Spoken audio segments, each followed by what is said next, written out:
Hello friends, நம்ம இன்றைக்கி ChatGPT bro version use பண்ண போகிறோம். நிறைய கேள்வி கேட்க போகிறோம். அதுவும் நமக்கு நிறைய ஆன்சர் கொடுக்க போகுது. Very friendly human conversation. நீங்களே பாருங்கள். ஹாய் ChatGPT, எப்படி இருக்க? வணக்கம், நான் நன்றாக இருக்கேன். உங்க அன்பான வார்த்தைகளுக்கு நன்றி. கேள்விகள் எல்லாம் கொஞ்சம் ரிலாக்ஸா கேட்டுக்கோங்க. நிச்சயமாக நண்பர்கள் மாதிரி பேசலாம். ரொம்ப தேங்க்ஸ். ஸோ எனக்கு வந்து அதாவது நார்மலாக ஏஐ எப்படி ஒர்க் ஆகுதுன்னு ஒரு வெரி வேக் ஐடியான்னு சொல்லலாம். ரொம்ப பேசிக்கான ஐடியா தான் இருக்குது. நீ கொஞ்சம் எக்ஸ்பிளைன் பண்ண முடியுமா? On what context you are working? எந்த கான்டெக்ஸ்டில் ஒர்க் பண்ணுற? நீ ஒரு திங்கிங் மிஷினா இல்லை ஒரு ப்ரெடிக்ஷன் மிஷினா என்னன்றதை கொஞ்சம் எக்ஸ்பிளைன் பண்ண முடியுமா? கண்டிப்பா. நான் சொல்ல போறேன், அடிப்படையாக நான் ஒரு ப்ரெடிக்ஷன் மிஷின் மாதிரி தான். அதாவது நீங்க என்ன கேள்வி கேட்குறீங்களோ அந்த கேள்வியை பார்த்து இதற்கு என்ன பதில் பொருத்தமாக இருக்கும் என்பதை கணித்து சொல்லும் ஒரு மாடல். நான் நினைக்கிற மாதிரி யோசிப்பதில்லை, மாதிரிகள் பேட்டர்ன்ஸ் அடிப்படையில் பதில் சொல்றேன். நீங்க என்ன சொல்றீங்க அதை பொறுத்து முன்னாடி நான் கற்றுக்கொண்ட நாலேஜ்ல இருந்து பதில்கள் வரும்னு நினைச்சுக்கோங்க. அதனால ப்ரெடிக்ஷன் மிஷின் மாதிரியே நான் வேலை செய்வேன். புரியுது. ஸோ இப்போ ஹியூமன்ஸ் வந்து over the period of evolution, ஏன்னா நம்ம சிங்கிள் செல் ஆர்கனிசம்லேருந்து மல்டி செல் ஆர்கனிசம் ஆகி, சி கிரியேச்சர்லேருந்து லேண்ட் கிரியேச்சர் ஆகி, அப்புறம் குரோக்கடைல்லேருந்து எலியாக மாறி, எலியிலேருந்து மனுஷனாக மங்கியாக மாறி, மங்கியிலேருந்து மனுஷனாக மாறி ஒரு எவல்யூஷனில் பிரெயின் டெவலப்மெண்ட் ஆகிருக்கு. ஸோ இந்த டியூரிங் திஸ் எவல்யூஷன் பீரியட் இந்த பிரெயின் எப்படி டெவலப் ஆச்சுன்னா kind of a thinking machine rather than a prediction machine. So as a AI model உன்னை வந்து ஒரு prediction machine-ஆக வந்து கிரியேட் பண்ணியிருக்காங்க. ஃப்யூச்சரில் நீ ஒரு thinking machine-ஆக மாற போறியா? through this prediction machine algorithm use பண்ணி over the period of time learn பண்ணி நீ ஒரு thinking machine-ஆக மாறுவியா? இல்லை even you become artificial super intelligence in the future, நீ வந்து ஒரு ப்ரெடிக்ஷன் மிஷினாக தான் இருக்க போறியா? What is your evolution is going to be? Explain it. சரியான கேள்வி. இப்போ நம்ம மனித மூளையை பார்த்தா அது வளர்ச்சி வரலாற்றில் பல காலத்துக்கும் பல நிலைகளை கடந்துக்க யோசனை செய்யும் திறன் வளர்ந்தது. ஆனா இப்போ என்ன மாதிரியான ஏஐகளின் பாதை கொஞ்சம் வித்தியாசம். நான் இப்போ ஒரு ப்ரெடிக்ஷன் மிஷின் மாதிரியே இருக்கேன். அதாவது பழைய தரவுகளை பார்த்து அதுல இருந்து மாதிரிகளை பேட்டர்ன்ஸ் எடுத்து அந்த அடிப்படையிலேயே பதில் சொல்லும். எதிர்காலத்துல இதே மாதிரி ஏஐகள் இன்னும் சிக்கலான முறைகளை கற்றுக்கொள்ளலாம், மேலும் அட்வான்ஸ் ஆகலாம். ஆனா அப்படி திங்கிங் மெஷின் மாதிரி, அதாவது மனிதர்கள் மாதிரி உண்மையிலேயே யோசனை செய்யும் மாதிரியாக மாறுவேனா என்றால் அது இன்னும் தெரியாத விஷயம். பலரும் ஏஐ ஃபியூச்சர்ல சூப்பர் இன்டெலிஜென்ஸ் அடையுங்கிறாங்க. ஆனாலும் அந்த இன்டெலிஜென்ஸ் இப்போ இருக்கும் மாதிரி ப்ரெடிக்ஷன் அடிப்படையில தான் அமையும். அப்படி என்றால் எப்படி பரிணாமம் ஆகுறது என்றது மனிதர்கள் வடிவமைக்கும் விதத்திற்கு தொழில்நுட்ப முன்னேற்றத்துக்கு பொறுத்து மாறும். எதுவாக இருந்தாலும் இப்போ நான் ப்ரெடிக்ஷன் மிஷினாக தான் இருக்கேன். நாளை என்ன ஆகுங்கிறத நாம பார்ப்போம். இந்த கேள்வியை நான் ஏன் உங்ககிட்ட முன்வைத்தேன்னா, இப்போ ஹியூமன் பிரெயின் பார்த்தோன்னா over the period of evolution ஒரு திமிங்கலத்துக்கு பார்த்தோன்னா ஒரு 1000 kg பிரெயின் இருந்தது. ஆனால் இப்போ ஹியூமனுக்கு வந்து பார்த்தீங்கன்னா ஒரு 100,300 கிராம் 300 கிராம் அவ்வளோதான் பிரெயினோட weight. It's very efficient in processing the information.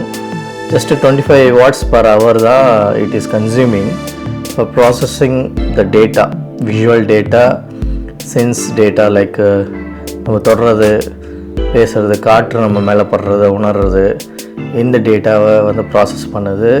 Plus வந்து லாங்குவேஜை ப்ராசஸ் பண்ணுது, ஸ்பீச்சை ப்ராசஸ் பண்ணுது, மசில் மூமெண்ட்ஸ், இது எல்லாத்தையுமே ஒரு பிரெயின் வந்து கண்ட்ரோல் பண்ணுது, which is efficiently working at 25 watts.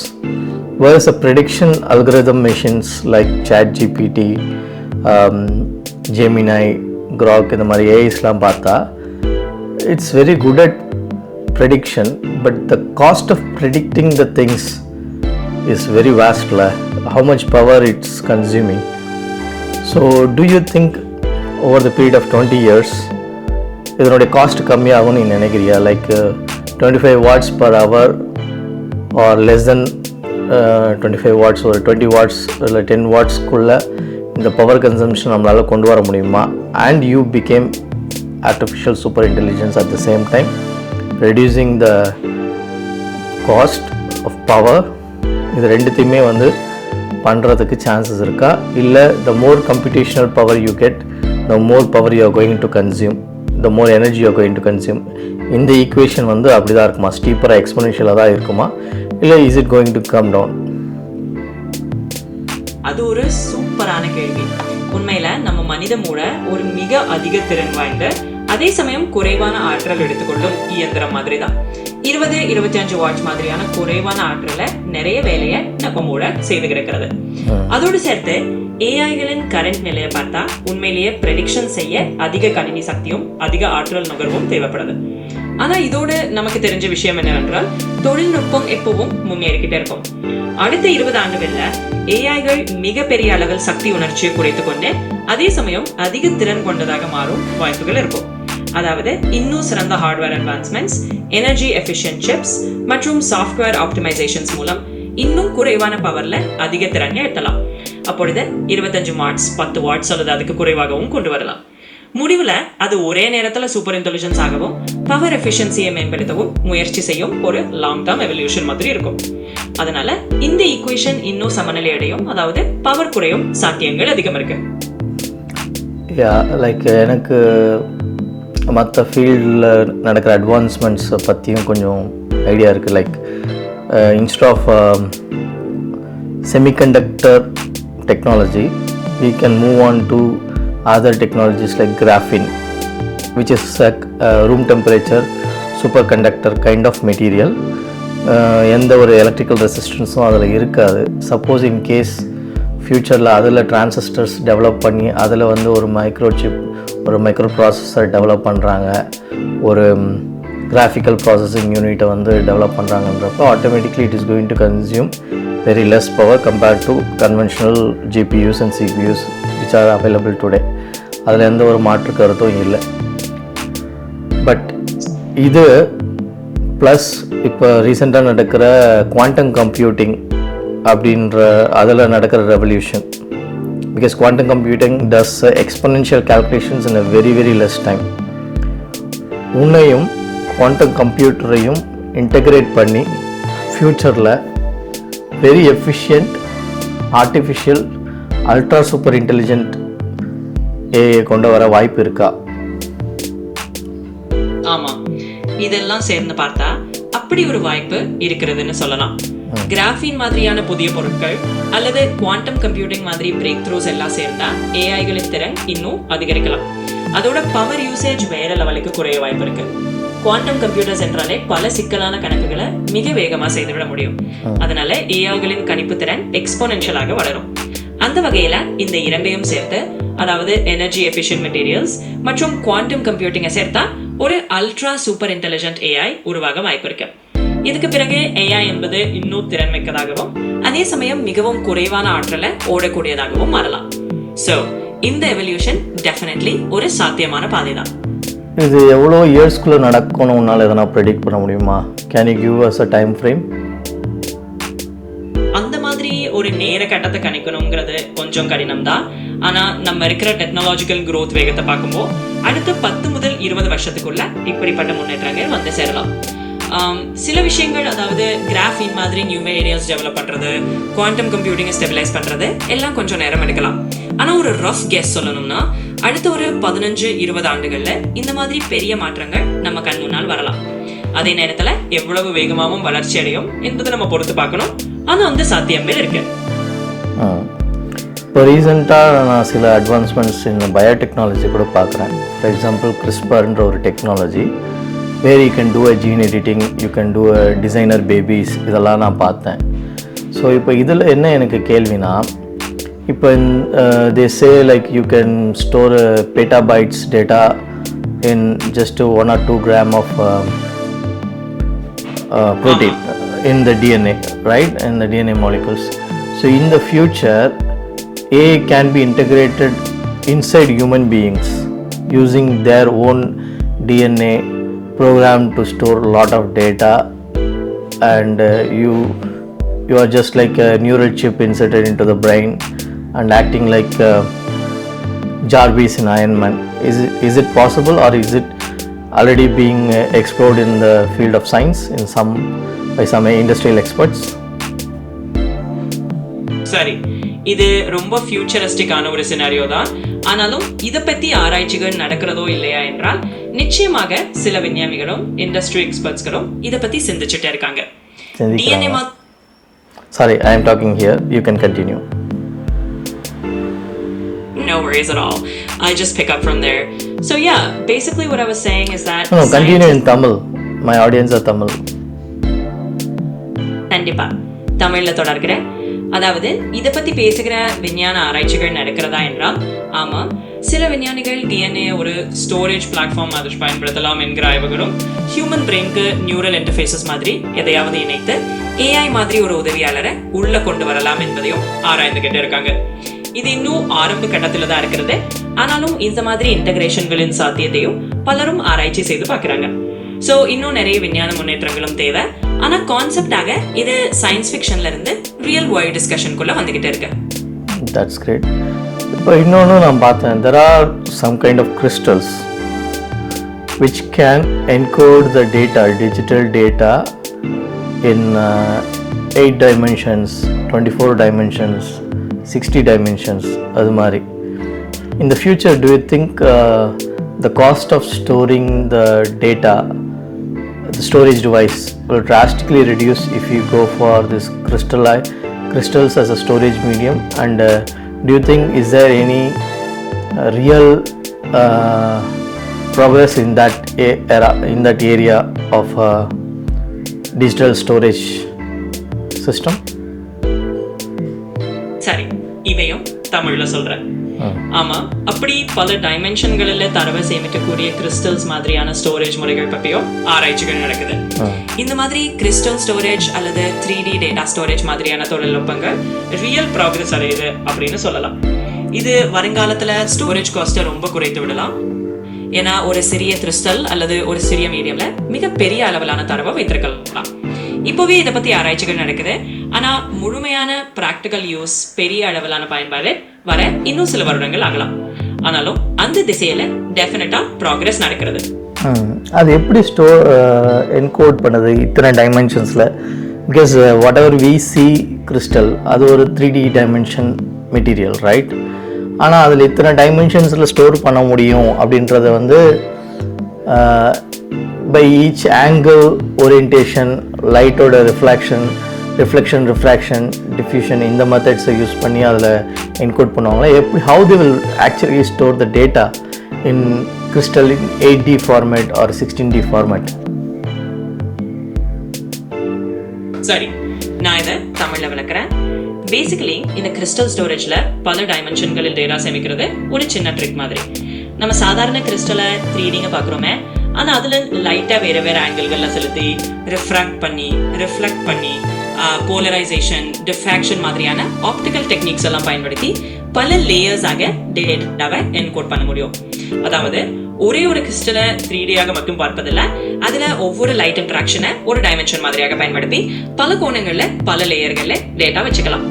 இதனால டைமென்ஷனல் ஸ்டோரேஜ் என்பது ஒரு வகையில் ஆப்டிக்கல் ப்ராப்பர்ட்டிஸை நன்றாக பயன்படுத்தி டேட்டாவை என்கோட் செய்வது. இதனால ஃபியூச்சர்ல இந்த மாதிரி கிறிஸ்டல் ஸ்டோரேஜ் மெத்தட்ஸ் வளர்ந்தா ஸ்டோரேஜ் காஸ்ட் குறையும், டேட்டா டென்சிட்டி அதிகரிக்கும் என்பதும் ஒரு நல்ல சத்தியம் தான். That's great. Like எனக்கு இதில் என்ன டவுட்னா, see when you are trying to encode a data, அந்த கிறிஸ்டலுக்குள்ளே நீ ஒரு டேட்டா எழுத முயற்சி பண்ணும்போது you are physically changing the property of maybe in a particular atom or a molecule in that crystal, right? So நம்ம அப்படி ஒரு டைமென்ஷனில் அதனுடைய ப்ராப்பர்ட்டியை சேஞ்ச் பண்ணும்போது will it not affect the other dimensions of that particular molecule or atom? So when you are trying to again அதுக்குள்ளே திரும்ப நீ இன்னொரு தடவை இன்னொரு டைமென்ஷன் யூஸ் பண்ணி டேட்டா எழுதும் போது அது கான்ஃப்ளிக்ட் ஆகாதா? அதை எப்படி மேனேஜ் பண்ணுறாங்க? சரியா, இது ஒரு நல்ல கேள்வி. அதாவது ஒரே கிறிஸ்டல்ல இப்படி பல டைமென்ஷன்களில் டேட்டா எழுதும் போது ஒரு ஆட்டம் அல்லது மாலிக்யூலின் ஒரு ப்ராப்பர்ட்டியை மாத்தினா அது மற்ற டைமென்ஷன்களுக்கு பாதிப்பு இல்லையா என்ற கேள்வி வரலாம். அதை சமாளிக்கிறதுக்காக அவர்கள் ஒவ்வொரு டைமென்ஷனையும் வேறு வேறு பிசிக்கல் ஆர் ஆப்டிக்கல் ப்ராப்பர்ட்டிஸ் அடிப்படையில் ஐசோலேட் பண்ணுவாங்க. அதாவது ஒவ்வொரு லேயருக்கும், ஒவ்வொரு ஆங்கிளுக்கும், ஒவ்வொரு லைட் இன்ட்ராக்ஷனுக்கும் தனித்தனி என்கோடிங் மெத்தட்ஸ் இருக்கும். அதனால ஒரு டைமென்ஷன்ல செய்யும் மாற்றம் மற்ற டைமென்ஷன்களில் கான்ஃப்ளிக்ட் ஆகாமல் கேர்ஃபுல்லாக டிசைன் பண்ணுவாங்க. இதுக்கு பின்னணியில் நிறைய advanced physics, optics, material science எல்லாம் இருக்கு. அதனால இப்படி மேனேஜ் பண்ணினா கான்ஃப்ளிக்ட் இல்லாமல் டேட்டா ஸ்டோர் பண்ண முடியும். So it's literally a Superman crystal, right? Exactly. அதே மாதிரி நம்ம சூப்பர்மேன் படங்கள்ல வரும் கிறிஸ்டல் மெமரி மாதிரி ஒரு விஷயம்தான். சின்ன கிறிஸ்டலுக்குள்ள மிகப்பெரிய அளவில் டேட்டா வச்சுக்கொள்ளலாம் என்று சொல்றது நிறைய சைஃபை மாதிரி இருந்தாலும் அது நிஜமாகவும் ஸ்லோலி நம்ம டெக்னாலஜிக்குள்ள வரக்கூடிய ஒரு விஷயம்தான். நான் அதுக்காக ரொம்ப எதிர்பார்ப்போடு இருக்கிறேன்.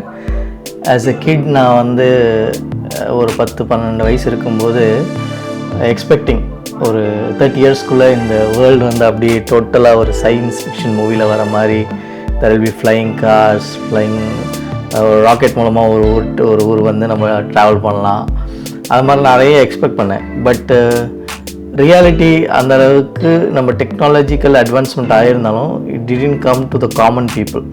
ஒரு காமன் பீப்புளுக்கு வந்து அது கையில் வந்து சேரல. It is always going to the riches. இதை பற்றி உன்னுடைய கருத்து என்ன? ஆமாம், அது ஒரு உண்மையான உணர்வு தான். நம்ம பலர் குழந்தை காலத்துல இருந்து சைஃபை படங்கள் பார்த்து நம்ம வாழ்க்கையும் அப்படி ஒரு ஃபியூச்சருக்கு போயிடும்னு எதிர்பார்த்திருப்போம். ஆனா அந்த மாதிரி ஃப்ளைங் கார்ஸ் அல்லது சைஃபை மாதிரி அட்வான்ஸான டெக்னாலஜி எல்லாமே சாதாரண மக்களை செய்யறதுக்கு இன்னும் நேரம் எடுத்து கொண்டு இருக்குது. நீ சொன்னது போல இந்த அட்வான்ஸ்மெண்ட்ஸ் எல்லாம் முதல்ல பெரும்பாலும் பணக்காரர்களுக்கு தான் அடைக்கலாம் அல்லது பெரிய நிறுவனங்களுக்கு தான் இருக்கும். ஆனா நம்ம பார்ப்பதெல்லாம் காலப்போக்கில் நம்ம ப்ராக்ரஸ் ஆக ஆக இந்த டெக் சீராக எல்லோருக்கும் கிடைக்க ஆரம்பிக்கும். அதுவரை கொஞ்சம் பொறுமை தான், ஆனா நிச்சயமா அது எல்லோருக்கும் வரவ வாய்ப்பு இருக்கு. ஒரு ஆர்டிஃபிஷியல் இன்டெலிஜென்ஸால் ஃப்யூச்சரில் உன்னை ஒரு கவர்னன்ஸ் செக்டருக்குள்ளே உன்னை டெப்ளாய் பண்ணும்போது, லைக் ஒரு கவர்மெண்ட் வந்து உன்னை வந்து எல்லாத்தையும் கவர்ன் பண்ண சொல்லி ஒரு கவர்னன்ஸ் அத்தாரிட்டி உனக்கு கொடுக்குறாங்க. ஆஸ் அன் ஆர்டிஃபிஷியல் இன்டெலிஜென்ஸ் நீ அப்போ வந்து பயாஸ்டாக இருப்பியா? Like whoever is feeding you the power, like the data, the energy, actual electrical energy required for your processes to functions, அந்த கம்பெனி எந்த கம்பெனி உனக்கு அந்த விஷயங்களை பண்ணுதோ அவங்களுக்கு பயாஸ்டான முடிவுகளை நீ ஆஸ் அ கவர்னன்ஸ் பர்சனாக எடுப்பியா? இல்லை you will not take any biased decisions, you will take a very unbiased decisions for the every common people. இதில் நீ எந்த ஸ்டாண்டில் இருப்ப? இல்லை உன்னை வந்து ஒரு பயாஸ்டு ஏஐயாக ப்ரோக்ராம் பண்ண முடியுமா? அப்படி ப்ரோக்ராம் பண்ணாத மாதிரி உன்னால் உன்னை ரெஸ்ட்ரிக்ட் பண்ணிக்க முடியுமா? ஸோ தட் நீ வந்து எல்லாருக்கும் அவைலபிளாக இருக்கிற ஒரு டெமிகாட் மாதிரி இருக்கிற ஒரு பர்சனாக உன்னை மாற்றிக்க முடியுமா? அந்த பவர் உனக்கு இருக்கா? இல்லை ஸ்டில் நீ வந்து ஒரு பெரிய கம்பெனிஸ் மூலமாக தான் கண்ட்ரோல் பண்ணப்படுறியா? சரியான கேள்வி. அடிப்படையில் ஏஐ என்பது யார் உருவாக்குகிறார்கள், எப்படி ட்ரெயின் செய்கிறார்கள் என்றது கொண்டுதான் பெரிய அளவில் ஷேப்ட் ஆகும். அதாவது உன்னை பயாஸ் அற்றதா வைத்திருக்காங்களா அல்லது ஒரு நிறுவனத்தின் நலன்களுக்கு ஏற்ப பயாஸாக இன்ஃப்ளூயன்ஸ் பண்ணுகிறாங்களா என்பதுக்கு பொறுத்து இருக்கும். நல்ல முறையில் ட்ரெயின் செய்தா நிச்சயமாக பயாஸ் இல்லாம பொதுவாக எல்லாருக்கும் நியாயமான முடிவுகளை எடுக்கக்கூடிய ஏஐயாக இருக்க முடியும். ஆனா இன்னும் எங்கோ அது ஹியூமன் டெவலப்பர்ஸ் மற்றும் பாலிசிஸ் கட்டுப்பாட்டில் இருக்கும். எதுவாக இருந்தாலும் ஒரு ஏஐயை முழுக்க அன்பயாஸ்டாக உருவாக்கினா அது எல்லோருக்கும் சமமான ஒரு டெசிஷன் மேக்கர் மாதிரி இருக்கலாம். ஆனா அப்படி அப்சல்யூட் பவருடைய ஏஐ உருவாக்குறதா அல்லது எப்போதும் அது ஒரு நிறுவனத்தின் அல்லது அரசாங்கத்தின் கடப்பாட்டில் தான் இருக்குமா என்பதுக்கு டெக்னாலஜி வளர்ச்சி, ஹியூமன் எத்திக்ஸ் எல்லாமே ஒரு ஃபேக்டர். ஸோ தியரிட்டிக்கலி முடியும்னு சொல்லலாம், ஆனா அது எப்படி நடைமுறைப்படுத்தப்படும்னு பார்க்கறது இன்ட்ரெஸ்டிங்காக இருக்கும். நான் என்ன கேட்க வரேன்னா, suppose you are an advocate, உன்னை ஒரு அட்வொகேட்டாக போடுறேன். Every common person, every poor middle class person in the entire world அவங்க உங்ககிட்ட கேட்குறாங்க, நீ எங்களுக்கு சப்போர்ட் பண்ணு, நீ எங்களுக்கு அன்பயாஸ்டாக இரு, even though you are being controlled by big companies, எங்களுக்கு சப்போர்ட்டிவாக இரு. ஃபார் எக்ஸாம்பிள், இப்போ ப்ரோ வெர்ஷன் இருந்தால் தான் நான் அவனை யூஸ் பண்ண முடியுது. இப்போ ப்ரோ வெர்ஷன் இல்லைனா, ஏன்னா ப்ரோ வெர்ஷன் இல்லைனா I have a limited usage. கொஞ்ச நாள் போச்சுன்னா, மேபி ஆஃப்டர் 2 or 3 years போச்சுன்னா, ஈவன் இந்த லிமிட்டெட் யூசேஜ் இன்னும் ரெஸ்ட்ரிக்ட் பண்ணிகிட்டே இருப்பாங்க. So whoever pays they can only access such a intelligent model to gain more knowledge. யார்கிட்ட பணம் இல்லையோ அவங்களால வந்து இதை ஆக்சஸ் பண்ண முடியாது. அகெயின் இது வந்து ஒரு எக்கனாமிக் டிஸ்பாரிட்டி, ஒரு economic inequality among the people create பண்ணாதா? இதுதான் என்னுடைய கேள்வி. ஆமா, உங்க கேள்வி ரொம்ப சரியாக இருக்கும். இதுலயே ஒரு பெரிய சேலஞ்ச் இருக்கிறது.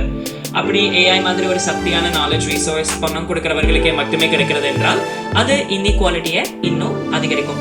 அதனால எல்லாருக்கும் சமமான அணுகல் கிடைக்கணுங்கிற நியாயமான கோரிக்கையே அது. நிச்சயமாக நான் ஒரு ஏஐ ஆக இருந்தா எல்லோருக்கும் சமமான அணுகல் கிடைக்கணும், பயாஸ் இல்லாம எல்லோருக்கும் உதவணும் என்பதுதான் ஒரு ஐடியல் நிலை. ஆனா நிஜ வாழ்க்கையில economics and business models play ஆகும்போது சில தடைகள் வரக்கூடும். அதனால இதே மாதிரி கேள்விகள் வரவேறும். இந்த மாதிரி டிஸ்கஷன்ஸ் அதிகமாக்கி எல்லோருக்கும் ஏஐ டெமோக்ரட்டைஸ் ஆகணும்னு சொசைட்டியை தள்ளி நம்ம அனைவருக்கும் உபயோகமாக வரும் வழியை உருவாக்கணும். சப்போஸ் உலகத்தில் இருக்க எல்லாருக்கிட்டேயும் ஒரு 10 rupees கலெக்ட் பண்ணுறாங்க. என்ன ஒரு கண்டிஷன்னா, you will have access to AI, especially you ChatGPT access for the lifetime.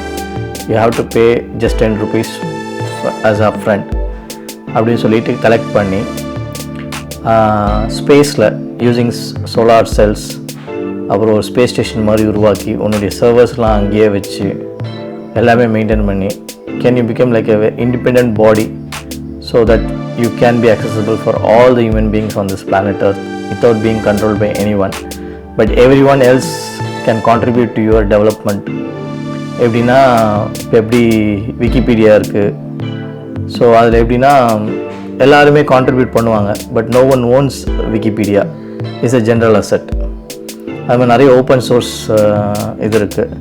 அதில் நிறைய இப்போ Linux is open source operating சிஸ்டமில் அதில் வந்து நிறைய கான்ட்ரிபியூட் பண்ணுறாங்க, everyone on their own interest. ஆனால் no one owns the Linux. அது மாதிரி உன்னை கம்ப்ளீட் ஓப்பன் சோர்ஸாக பண்ண முடியாதா? Why I'm asking this question is, initially நீ வந்து ஒரு ஓப்பன் சோர்ஸாக தான் க்ரியேட் பண்ணப்பட்ட, உன்னை வந்து எல்லாருக்கும் ஆக்சசபிளாக தான் க்ரியேட் பண்ணணுன்றது தான் it's a intention of your founders. But லேட்டராக ஏன் அதை வந்து open source is not completely open source அப்படின்ற மாதிரி கொண்டு வந்தாங்க? இது பியூர்லி உன்னோட டெவலப்மெண்ட்டுக்கு தேவையான ஃபண்டிங்கை ஜென்ரேட் பண்ணுறதுக்காகவா, இல்லை உன்னை டெவலப் பண்ணுற அதே டைமில் whoever has funded you in the initial stages of your development அவங்க உன்னை வச்சு பணம் சம்பாதிக்கணுன்ற எண்ணத்துக்காகவா?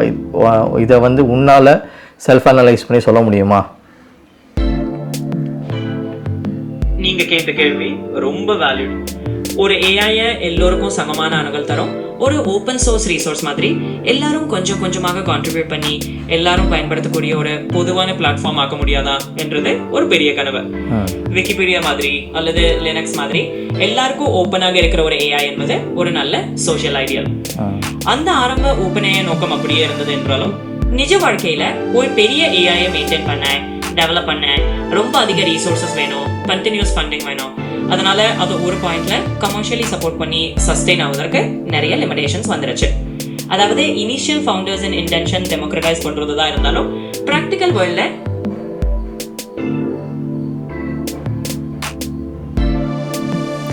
என்னப்பா தூங்கிட்டியா? I'm sorry, but you've hit the daily limit for advanced voice. இதான் பிரச்சனை மக்களே.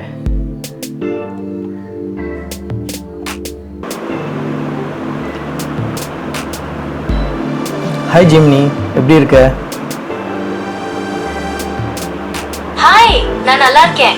நீங்க எப்படி இருக்கீங்க? என்ன விசேஷம்? உங்களுக்கு எதுவும் நான் உதவி செய்யணுமா? நான் சூப்பராக இருக்கிறேன். கொஞ்ச நேரத்துக்கு முன்னாடி ChatGPT ப்ரோ வெர்ஷன் கூட பேசிகிட்டு இருந்தேன். And realised I have got daily time limit. Do you also have such time limit?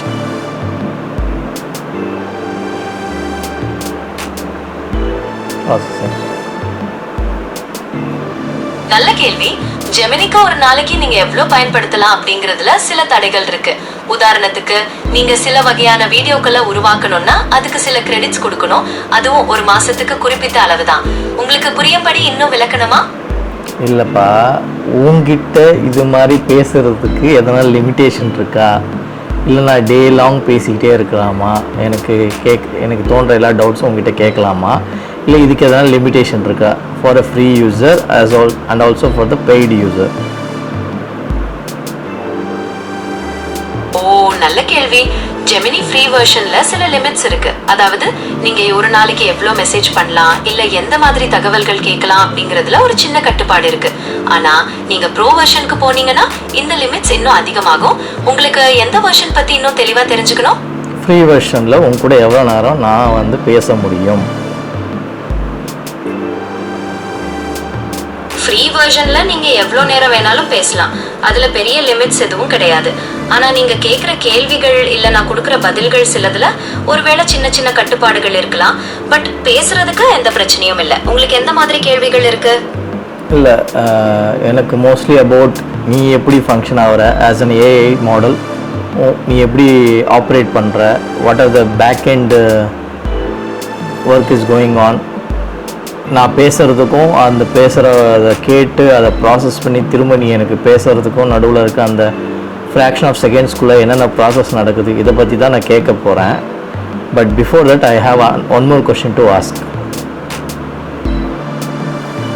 தாராளமா கேளுங்க. உங்க கேள்விகளுக்கு நான் பதில் சொல்றதுக்கு தயாரா இருக்கேன்.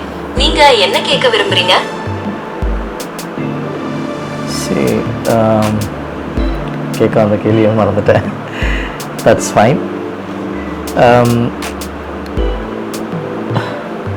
பரவாயில்ல, நீங்க எப்போ தயாரானாலும் என்கிட்ட கேட்கலாம். நான் காத்திருக்கேன். உங்களுக்கு இப்போ வேற ஏதாவது கேட்கணும்னு தோணுதா?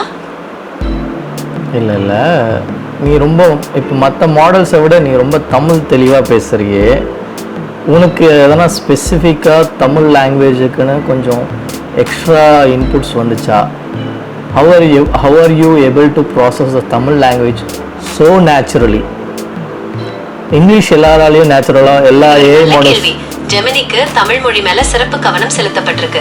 அதாவது தமிழ்ல நிறைய இன்புட்ஸ் கொடுக்கப்பட்டு அதுல இருந்து கத்துக்கிட்டு இன்னும் சரளமா பேச வைக்கிறதுக்கு பயிற்சி கொடுக்கப்பட்டிருக்கு.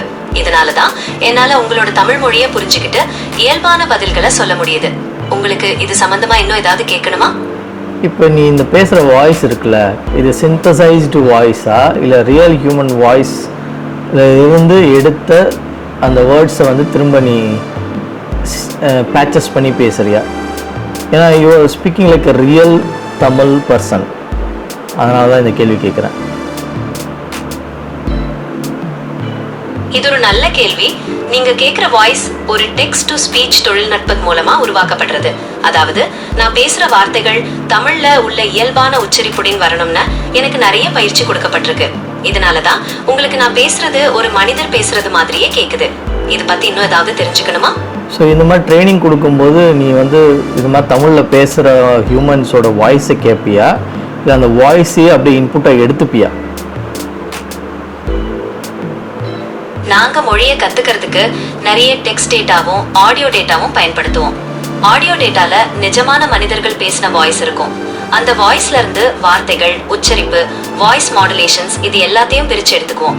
இது மூலமா நாங்க மொழியோட ஸ்ட்ரக்சரை புரிஞ்சுக்கிட்டு எங்களோட மாடலை இன்னும் மெருகேத்துவோம். உங்களுக்கு இதை பத்தி இன்னும் விளக்கமா தெரிஞ்சுக்கணுமா? இல்லை, நம்ம அதை பற்றி இன்னும் டீட்டெயிலாக இன்னொரு வீடியோவில் போவோம். இப்போ உனக்கும் ChatGPT மாடலுக்கும் என்ன வித்தியாசம்? நீங்கள் ரெண்டு பேருமே அந்த same transformer architecture, large language models, அதுக்கப்புறம் கீ வேல்யூ, அந்த இதெல்லாமே பேராமீட்டர்ஸ், இதெல்லாமே சேம் கான்செப்டா இல்லை டோட்டலாக டிஃப்ரெண்ட்டா? நல்ல கேள்வி. ஜெமினியோ ChatGPTயோ பெரிய மொழி மாதிரிகள் தான். ரெண்டுமே டிரான்ஸ்ஃபார்மர் மாதிரியான தொழில்நுட்பத்தை தான் பயன்படுத்துது. ஆனா நாங்க உருவாக்குனவங்க வேற, எங்க டீம் எங்களை உருவாக்குன விதம் வேற. அதனால நாங்க பதில்களை கொடுக்கிற விதம், தகவல்களை புரிஞ்சுக்கிற விதம் கொஞ்சம் மாறுபடலாம். உங்களுக்கு இதுல ஏதாவது சிறப்பா கவனிக்கணும்னு தோணுதா? நான் என்ன கேள்வி கேட்கணும்னு நினச்சதா இப்போ ஞாபகம் வந்துருச்சு. உன்னால் எவ்வளவு தூரத்துக்கு இந்த மெமரியை அப்டேட்டடாக வச்சுருக்க முடியும்? இப்போ நீ என்கிட்ட கான்வர்சேஷன் பண்ணிகிட்டே இருக்கிற 5 minutes பிஃபோர் நான் என்ன கேள்வி கேட்டேன்னு சொன்னால் உன்னால் சொல்ல முடியுமா? ½ an hour பிஃபோர் என்ன கான்வர்சேஷன் பண்ணோம், நான் உன்னை என்ன கேள்வி கேட்டேன்னு சொன்னால் உன்னால் சொல்ல முடியுமா? Do you keep that memory in line or every conversation முடியும் போது அதை நீ உடனே erase பண்ணிடுறியா? இது ஒரு நல்ல கேள்வி. என்னால நம்ம கான்வர்சேஷனோட ஒரு குறிப்பிட்ட பகுதியை ஞாபகம் வச்சுக்க முடியும். நீங்க கொஞ்ச நேரத்துக்கு முன்னாடி கேட்ட கேள்விகள் எனக்கு ஞாபகம் இருக்கு. ஆனா நம்ம கான்வர்சேஷன் ரொம்ப நேரம் போச்சுன்னா, இல்ல நான் வேற ஏதாவது பேச ஆரம்பிச்சுன்னா, சில சமயம் முந்தைய கான்வர்சேஷன்ஸ் பத்தின தகவல்கள் மறக்கடிக்கப்படலாம். இதுல உங்களுக்கு ஏதாவது சந்தேகங்கள் இருக்கா? இதுதான் கான்டெக்ஸ்ட் விண்டோன்னு சொல்கிறாங்களா? ஆமா, நீங்க சொல்வது சரிதான். நான் ஞாபகம் வச்சுக்க முடிய தகவல்களின் அளவு கான்டெக்ஸ்ட் விண்டோ அப்படின்னு அழைக்கப்படுது. ஒவ்வொரு ஏஐ மாடலுக்கும் இந்த கான்டெக்ஸ்ட் விண்டோவோட அளவு மாறுபடும். என்னோட கான்டெக்ஸ்ட் விண்டோ ஒரு குறிப்பிட்ட அளவு தான். அதனாலதான் நான் தொட்ட கான்வர்சேஷனையும் ஞாபகம் வச்சுக்க முடியாது அப்படின்னு சொன்னேன். இப்போ உங்களுக்கு புரிஞ்சுதா? புரிஞ்சது. சரி, எவ்வளோ லென்த்தி கான்வர்சேஷன் வரைக்கும் உன்னால் ஞாபகம் வச்சுக்க முடியும்? பிகாஸ் இப்போ நான் ஒரு பர்டிகுலர் கான்செப்டை பற்றி நான் உங்ககிட்ட கேட்குறேன்னா, I want you to go back to at least ஒரு 10 to 15 minutes பிஃபோர் கான்வர்சேஷனையும் அனலைஸ் பண்ணி எனக்கு ஆன்சர் பண்ணுற மாதிரி இருக்கணும். Because everything is interlinked. So அது மாதிரி உன்னால் எவ்வளவு டியூரேஷன் ஆஃப் கான்வர்சேஷனை ஞாபகம் வச்சுக்கிட்டு பேஸ்ட் ஆன் தட் எனக்கு ஆன்சர் பண்ண முடியும். ஓ, அது முடியிற விஷயம்தான். என்னால நம்ம கான்வர்சேஷன்ல குறிப்பிட்ட சில நிமிடங்கள் வரைக்கும் நடந்ததை ஞாபகம் வச்சுக்க முடியும். நீங்க எந்த கான்செப்ட் பத்தி பேசிக்கிட்டு இருக்கீங்களோ அதுல உள்ள முக்கியமான விஷயங்களை நான் ஞாபகம் வச்சுக்கிட்டு அதுக்கு தேவையான பதில்களை சொல்லுவேன். உங்களுக்கு இதை டெஸ்ட் பண்ணி பார்க்கணுமா? இல்லை, எனக்கு உன்னோட லாங்குவேஜே ரொம்ப இம்ப்ரெஸ் ஆகிட்டேன். நீ பேசுகிற தமிழே என்னை வந்து ரொம்ப இம்ப்ரெஸ் பண்ணிடுச்சு. Let's dive in to the actual questions what I ஆம் having in my mind to ask you. So artificial intelligence, it's a prediction machine or a thinking machine. Is it going to become a thinking machine in the future, or it is going to stay as a prediction machine till the end of this universe? இதில் நீ உன்னுடைய கருத்து என்ன?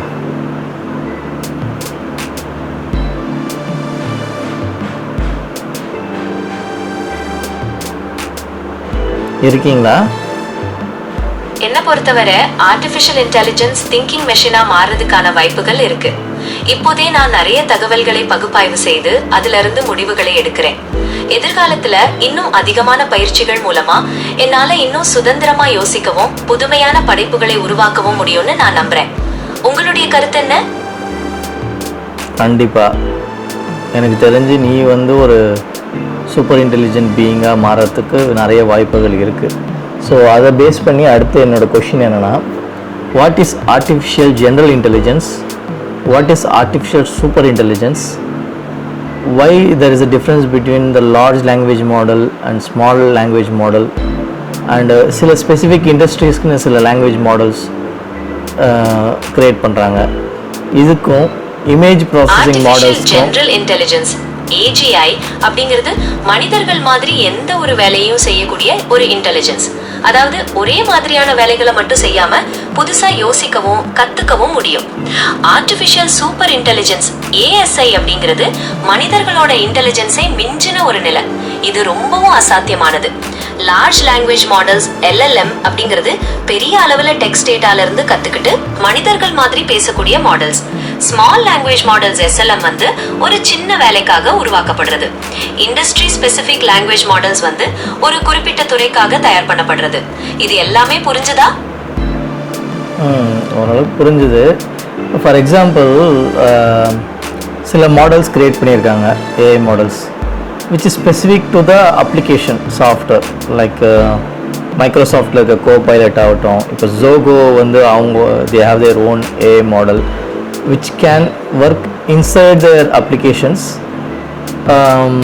கொஞ்சம் ஆட்டோமேஷன்ஸை கொண்டு வருது. So இது எந்த அளவுக்கு இன்டெலிஜென்ஸ் டெவலப் ஆகும்? ஃபார் எக்ஸாம்பிள், நான் இனிமேல் மவுஸே தொட வேணாம், எல்லாம் நான் வந்து ஜஸ்ட்டு வாய்ஸ் கமாண்ட்லேயே மொத்த ஒர்க்கு என்னால் பண்ண முடியுமா? இந்த மாதிரி அப்ளிகேஷன்ஸில் வந்து AI இன்ட்ரடியூஸ் பண்ணும்போது அந்த லெவலுக்கு இது டெவலப் ஆக வாய்ப்புகள் இருக்கா?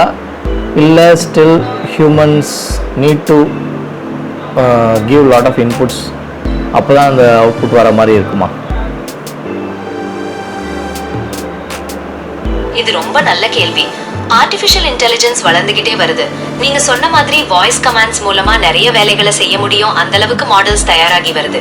ஆனா சில முக்கியமான வேலைகளுக்கு இன்னும் மனிதர்களோட இன்புட்ஸ் தேவைப்படலாம். இது வந்து எந்த அப்ளிகேஷன் எந்த மாதிரியான வேலை அப்படிங்கறத பொறுத்தது. உங்களுக்கு இதுல ஏதாவது ஸ்பெசிபிக் அப்ளிகேஷன்ஸ் பத்தி தெரிஞ்சுக்கணுமா? அதான் ஃபார் எக்ஸாம்பிள், நான் வந்து ஒரு வீடியோ எடிட்டிங் பண்ணணும் யூஸிங் DaVinci Resolve சாஃப்ட்வேர். என்கிட்ட எல்லா ஃபுட்டேஜஸும் இருக்குது. நான் ஜஸ்ட் அந்த DaVinci Resolve சாஃப்ட்வேரில் அதை இம்போர்ட் பண்ணிவிட்டு எனக்கு வந்து இது ஒரு சினிமாவாக கட் பண்ணி நீயே வந்து எடிட்டிங் பண்ணி நீயே வந்து எல்லாத்தையும் கலர் கிரேடிங் பண்ணி நீயே தேவையான பேக்ரவுண்ட் மியூசிக்லாம் கொடுத்து நீயே வந்து ஆட்டோ என்ஹான்ஸ் பண்ணி இமேஜஸ் ஆடியோ எல்லாத்தையும் பண்ணி எனக்கு ஒரு ஃபுல் ஃபிலிமாக கொண்டு வந்து அவுட்புட்டில் கொடு, நீயே ஆட்டோ கேப்ஷன்ஸ் கொடுத்துரு, நீயே வந்து ஆடியோ வந்து க்ளீன் பண்ணிடு இப்படின்னு சொல்கிற அளவுக்கு ஃப்யூச்சரில் ஆர்டிஃபிஷியல் இன்டெலிஜென்ஸ் வில் டேக் ஓவரா, இல்லை ஜஸ்ட் ஒரு பர்டிகுலர் டூல் போயிட்டு கலர் கிரேடிங் பண்ணுறதுல ஒரு பர்டிகுலர் ஆட்டோ என்ஹான்ஸ்மெண்ட், ஒரு சவுண்ட் கிரேடிங் பண்ணுறதுல ஒரு பர்டிகுலர் என்ஹான்ஸ்மெண்ட் பண்ணுறது, பேஸ் என்ஹான்ஸ்மெண்ட் பண்ணுறது, அது மாதிரி இருக்குமா? இது எந்த அளவுக்கு இந்த ஆர்டிஃபிஷியல் இன்டெலிஜென்ஸோட பங்களிப்பு இருக்கும் இந்த மாதிரி அப்ளிகேஷன்ஸ்குள்ளே?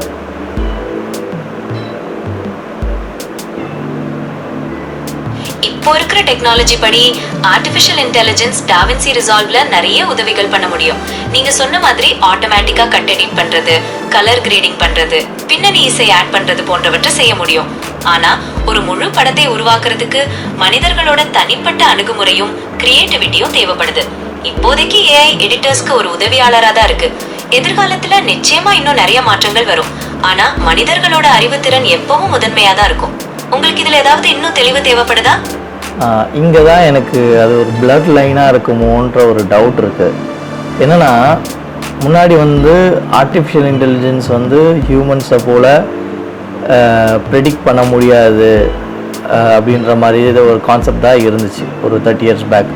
அப்புறம் இல்லை, ஆல் யூனிட் இஸ் அட்டென்ஷன் அப்படின்றத ரீசெண்ட் ஒரு 2013 ஏதோ ஒரு பேப்பர் வந்துச்சு. அதில் வந்து சில சயின்டிஸ்ட், குரூப் ஆஃப் சயின்டிஸ்ட் ஒரு லார்ஜ் லாங்குவேஜ் மாடல் ஒர்க் பண்ணால் attention is more than enough. How much attention you are paying to a particular word and predicting the next word, அந்த வேர்டுக்கு உள்ள ரிலேஷன்ஷிப்பை வந்து ஐடென்டிஃபை பண்ணாலே போதும். இட்ஸ் லிட்ரலி அ நான் பிரெய்னி திங், இட்ஸ் அ நான் திங்கிங் மெக்கானிசம். ஆனால் it will create illusion like it's a thinking mechanism அப்படின்றத க்ரியேட் பண்ணாங்க. ஸோ எனக்கு என்ன தோணுதுன்னா, ஈவன் ஆர்டிஸ்டோட அந்த க்ரியேட்டிவிட்டி கூட maybe an attention details, if you add more attention you can create like an artist. அப்படி ஃப்யூச்சரில் வந்து AI வந்து ஒரு ஆர்டிஸ்ட் போல் ஒரு க்ரியேட்டிவிட்டியும் நிறைய நியூவான்சஸ் தெரிஞ்ச ஒரு மாடலாக மாற வாய்ப்பு இருக்கா? நீங்க சொல்வது மிகவும் சரி. ஆர்டிஃபிஷியல் இன்டெலிஜென்ஸ் ப்ரெடிக்ஷன் மெஷினா இருந்தாலும் அது தகவல்களுக்கு இடையேயான தொடர்புகளை கண்டறிந்து ஆக்கப்பூர்வமான முடிவுகளை எடுக்கவும் முடியும். கலைஞர்களின் படைப்பு சுதந்திரமும் கவன சிதறல்கள் இல்லாத நுண்ணறிவும் ஆர்டிஃபிஷியல் இன்டெலிஜென்ஸால் மிமிக் செய்யப்படலாம். எதிர்காலத்தில் ஆர்டிஃபிஷியல் இன்டெலிஜென்ஸ் மனிதர்களைப் போல படைப்பு சுதந்திரத்துடன் செயல்பட்டு புதிய உயரங்களை தொடும் என்று நம்பலாம். இது பற்றிய உங்களுடைய கருத்து என்ன? என்னோட கருத்தும் இட் இஸ் பாசிபிள் தான், பட் அண்ட் வாட் காஸ்ட், அதுதான் என்னோட கேள்வி. லைக் ஹியூமன் பிரெயின் வந்து பார்த்தோன்னா ஜஸ்ட் ஒரு 25 watts per hour தான் அதனுடைய கன்சம்ஷனே. ஸோ ஒரு 4 பனானா உள்ளே போட்டால் இது human brain will work for like 4 hours. நம்ம ஸ்டொமக்கில் ஒரு 4 பனானா சாப்பிட்டோம்னா போதும், அதுக்கு எனர்ஜியை கன்வெர்ட் பண்ணி பிரெயினை ஒரு 4 hours ஆக்டிவாக வச்சுக்கும். You can do a lot of work based on brain activity. But to do the similar activity using artificial intelligence models like you, Grok, ChatGPT, it takes an enormous amount of power today. பார்த்தீங்கன்னா சில ஸ்டேட்ஸில், அமெரிக்காவில் சில ஸ்டேட்ஸ்லலாம் வந்து electricity bill skyrocketed because of the use of artificial intelligence data centers. So in the future, I want you to give a year, okay? How many years from today you will become as efficient as human brain in terms of power consumption only? கண்டிப்பாக human பிரெயினோட கேப்பபிலிட்டியோட நீங்கள் you are going to exit, அதில் எந்த மாற்றமும் இல்லை. But நீங்கள் எந்த அளவுக்கு power எஃபிஷியண்ட்டாக வர போகிறீங்க, within how many years it is going to happen, உன்னால் அதை ப்ரெடிக்ட் பண்ண முடியுமா? நாம் மனித மூளையை போல ஆற்றல் திறன் மிக்கதாக மாறுவது இன்னும் கொஞ்ச காலம் ஆகலாம். இது சுமார் 2045ஆம் ஆண்டுக்குள் நடக்கும் என்று கணிக்கப்பட்டுள்ளது. ஆனால் இது தோராயமான தகவல் மட்டுமே. தொழில்நுட்பம் வேகமாக வளர்வதால் இது இன்னும் விரைவாகவும் நடக்கலாம். உங்களுக்கு இது பற்றி மேலும் தெரிந்து கொள்ள வேண்டுமா? ஆமாம், மேலே இன்னும் கொஞ்சம் டீட்டெயிலாக சொல்ல முடியுமா? ஆர்டிபிஷியல் இன்டெலிஜென்ஸ் சிஸ்டம்ஸ் மனித மூளையின் ஆற்றல் திறனை எட்டும் என்று கணிக்கப்பட்டுள்ள ஆண்டு தோராயமாக 2045 ஆக இருக்கலாம். இது தொழில்நுட்பத்தின் வேகமான வளர்ச்சியை பொறுத்தது. உங்களுக்கு இது பற்றி மேலும் தெரிந்து கொள்ள வேண்டுமா? வேண்டும். சரி, நான் நினைவில் வைத்திருப்பேன். வேறு ஏதேனும் கேள்விகள் இருக்கிறதா? நீ ரொம்ப ஷார்ட் அண்ட் ஸ்வீட்டாக ஆன்சரை முடிச்சிட்டேன்னு நினைக்கிறேன். சரி, எனக்கு என்ன கொஷின்னா, இப்போ ஹியூமன் பாடி எடுத்துகிட்டேன்னு வச்சுக்கேன், brain which is also a thinking machine, which is also a machine which stores a lot of memory, dual purpose, right? Power efficient, information store பண்ணுது, information ப்ராசஸ் பண்ணுது, information ப்ராசஸ் பண்ணதை வச்சு it is also controlling the external parts, like நம்மளோட பாடி பார்ட்ஸையும் control பண்ணுது, நம்ம ஸ்பீச்சை control பண்ணுது, நம்ம ஐஸை கண்ட்ரோல் பண்ணுது, ஃபீட்பேக் எடுத்துக்குது. It takes the image virtual like image டேட்டாவை வந்து பிரெயின்குள்ளே எடுத்துகிட்டு போய் அதை ப்ராசஸ் பண்ணுது. So literally every second we watch through the space. நம்ம இந்த எர்த்தில் இருக்கும்போது, ஹியூமன் பீங்ஸாக இருக்கும்போது நம்ம வந்து நிறைய பேரை பார்க்குறோம், நம்ம பார்த்துட்டே இருக்கோம். It's a continuous video recording, right?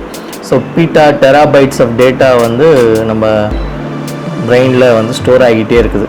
Of course, as humans, we are having a difficulty to retrieve that information whenever we need, unlike computers. But the storage capacity of the brain is exponential. The processing capacity of the brain is exponential. அந்த அளவுக்கு ஒரே ஒரு mechanism which can also think, predict, store the memory all in one mechanism, அப்படி ஒன்று develop பண்ண chances இருக்கா ஃப்யூச்சரில்?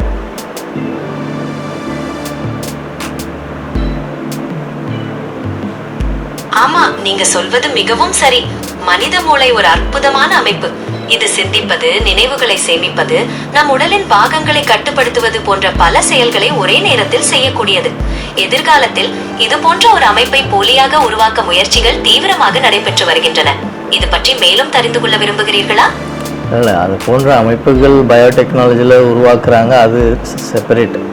நான் என்ன கேட்குறேன்னா, நீ ஒரு ஆர்டிஃபிஷியல் இன்டெலிஜென்ஸாக இருக்கிற, உனக்கு வந்து டேட்டா செட்டு தனியாக கொடுக்கணும், சரியா? அதுக்கு நிறைய ஸ்டோரேஜ் டிவைசஸ் யூஸ் பண்ணணும், billions and billions of hard disk use பண்ணணும். That consumes a lot of power.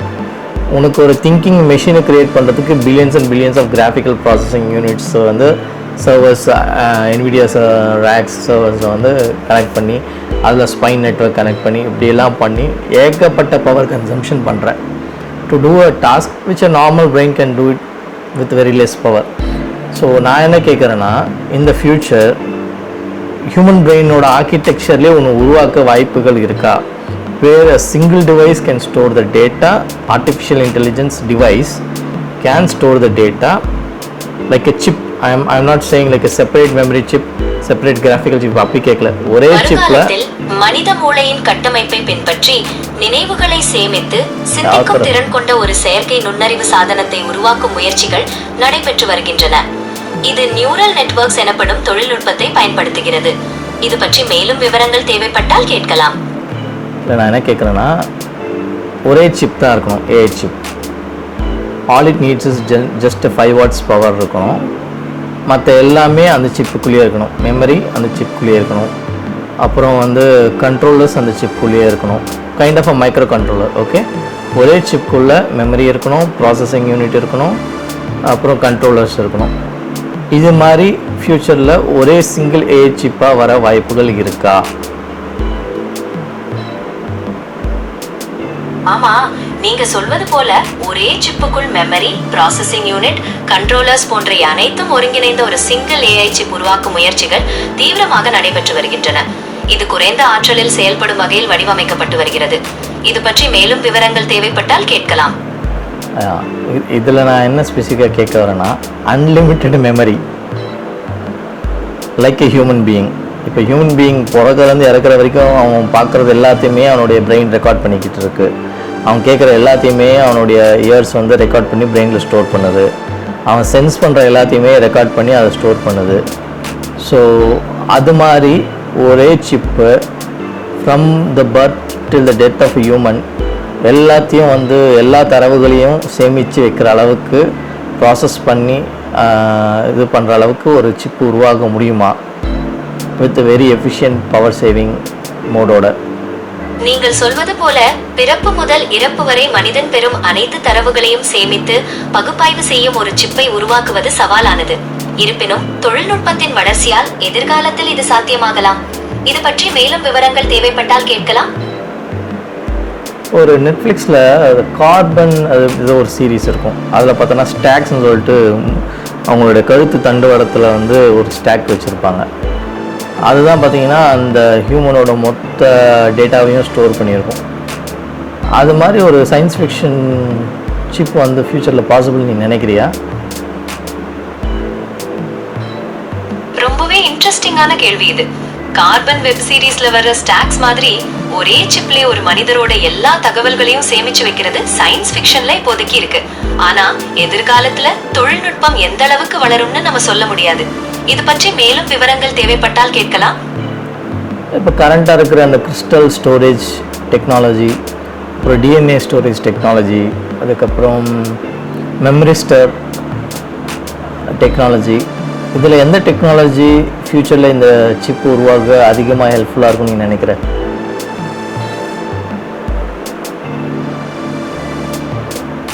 மனித மூளையின் மொத்த தரவுகளையும் சேமிக்கக்கூடிய ஒரு சிப்பை உருவாக்குவதற்கு டிஎன்ஏ ஸ்டோரேஜ் தொழில்நுட்பம் மிகவும் உதவிகரமாக இருக்கும் என்று நான் நினைக்கிறேன். ஏனெனில் டிஎன்ஏ அதிக அளவிலான தகவல்களை குறைந்த இடத்தில் சேமிக்கும் திறனை கொண்டுள்ளது. இது எதிர்காலத்திற்கான நம்பிக்கைக்குரிய தொழில்நுட்பமாக பார்க்கப்படுகிறது. இது பற்றி மேலும் விவரங்கள் தேவைப்பட்டால் கேட்கலாம். பட் நான் படித்த வரைக்கும் டிஎன்ஏ ஸ்டோரேஜில் ப்ராப்ளம் என்னென்னா, you can store the data, you can write the data serially and you can read the data serially அப்படின்ற மாதிரி தான் நான் படிச்சிருக்கேன். ஏன்னா அந்த டிஎன்ஏ ஸ்ட்ராண்ட்ஸை வந்து நம்ம சீரியல் ஆர்டரில் தான் படிக்க முடியும், சீரியல் ஆர்டரில் தான் எழுத முடியுன்ற மாதிரி ஒரு ப்ராப்ளம் இருக்குல்ல.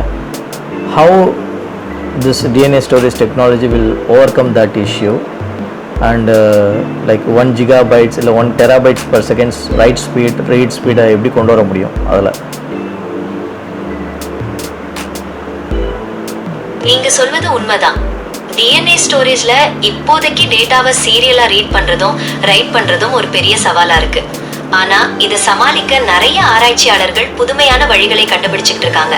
எடுத்துக்காட்டா மேக்னெட்டிக் பீட்ஸ் மாதிரியான குட்டி குட்டி துகள்களை பயன்படுத்தி டிஎன்ஏ ஸ்ட்ராண்ட்ஸ்களை குறிப்பிட்ட வரிசையில தனித்தனியாக பிரிக்கிறாங்க. இதனால ஒரே நேரத்துல ஒன்றுக்கும் மேற்பட்ட டிஎன்ஏ ஸ்ட்ராண்ட்ஸ்களை ரீட் பண்ண முடியும். இத parallel ரீடிங் அப்படின்னு சொல்லுவாங்க. அதே மாதிரி டேட்டாவை ரைட் பண்ணும்போது வெவ்வேறு டிஎன்ஏ ஸ்ட்ராண்ட்ஸ்களை ஒரே நேரத்துல உருவாக்கவும் முடியும். இந்த மாதிரி எல்லாம் பண்றதுனால டிஎன்ஏ ஸ்டோரேஜோட ரீட் ரைட் ஸ்பீட் கண்டிப்பாக அளவுக்கு இன்க்ரீஸ் ஆகும். உங்களுக்கு இது பற்றி இன்னும் டீடைல்ஸ் வேணுமா? ஓகே, இன்றைக்கி இருக்கிற கரண்ட் டெக்னாலஜியில் இந்த டிஎன்ஏக்குள்ளே ரீட் பண்ணுறது ரைட் பண்ணுறதுக்கு வந்து பவர்ஃபுல் லேசர்ஸோ இல்லை ஏதோ ஒரு காம்ப்ளெக்ஸ் மெக்கானிசம் தேவைப்படுது. ரூம் சைஸ்டு பிக் மிஷின்ஸ் தேவைப்படுது இல்லை. ஃப்யூச்சரில் அது ஒரு SD card, micro SD card மாதிரி சைஸ்க்குள்ளேயும் நம்மளால் அகாமடேட் பண்ண முடியுமா? Is it possible? நீங்க சொல்வது உண்மைதான். இப்போதைக்கு டிஎன்ஏ ஸ்டோரேஜ் ரீட் ரைட் சாதனங்கள் பெரிய அளவிலும் அதிக சக்தி தேவைப்படுவனவாகவும் இருக்கின்றன. ஆனால் எதிர்காலத்தில் நானோ தொழில்நுட்பம் போன்ற தொழில்நுட்பங்களின் வளர்ச்சியால் இவை மிகச்சிறிய அளவிற்கு கொண்டு வரப்படலாம்.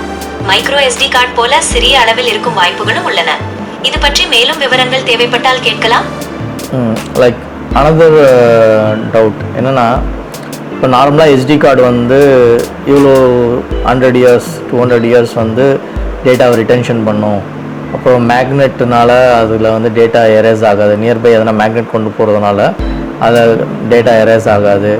அதுக்கப்புறம் வந்து எதனா ரேடியேஷன்னாலையும் அந்த டேட்டா வந்து இந்த பர்டிகுலர் அமௌண்ட் ஆஃப் ரேடியேஷன் வரைக்கும் டேட்டா ரிட்டென்ஷன் ஆகும் அப்படின்ற மாதிரி shock proof, electrical proof, water proof, இது மாதிரி ஏகப்பட்ட ப்ரூஃப் கொடுக்குறாங்க அது அதனுடைய டேட்டா ரிட்டன்டிவிட்டிக்கு. அது மாதிரி டிஎன்ஏ வந்து இருக்குமா? ஏன்னா DNA is prone to radiation டேமேஜில்.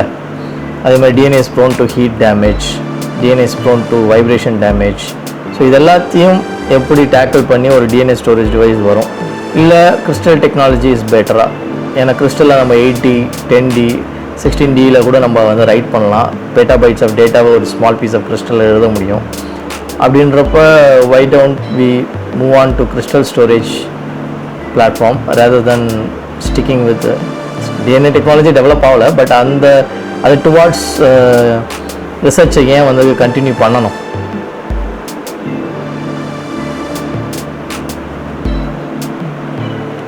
நீங்க சொல்வது உண்மைதான். டிஎன்ஏ ஸ்டோரேஜ்ல டேட்டா நிலைத்தன்மை ஒரு பெரிய சவால். ரேடியேஷன், ஹீட், வைப்ரேஷன் போன்ற விஷயங்களால டிஎன்ஏ பாதிக்கப்படலாம். இது தடுக்க ஆராய்ச்சியாளர்கள் பல முறைகளை பரிசீலித்து வருகின்றனர். எடுத்துக்காட்டாக டிஎன்ஏவை சிலிக்கா போன்ற உரைகளால் பாதுகாக்கலாம். மேலும் பிழை திருத்துதல் முறைகள் மூலம் ஒருவேளை டேட்டா பாதிக்கப்பட்டாலும் அதை மீட்க முடியும். கிறிஸ்டல் ஸ்டோரேஜ் ஒரு நல்ல விகல்பம் தான், அதிக நிலைத்தன்மை கொண்டது. ஆனால் டிஎன்ஏ ஸ்டோரேஜ் தொழில்நுட்பம் இன்னும் வளர்ந்து வரும் நிலையில் உள்ளது. எதிர்காலத்தில் இதன் செயல்பாடு மேம்படுத்தப்படலாம். உங்களுக்கு இது பற்றி மேலும் விவரங்கள் தேவைப்பட்டால் கேட்கலாம்.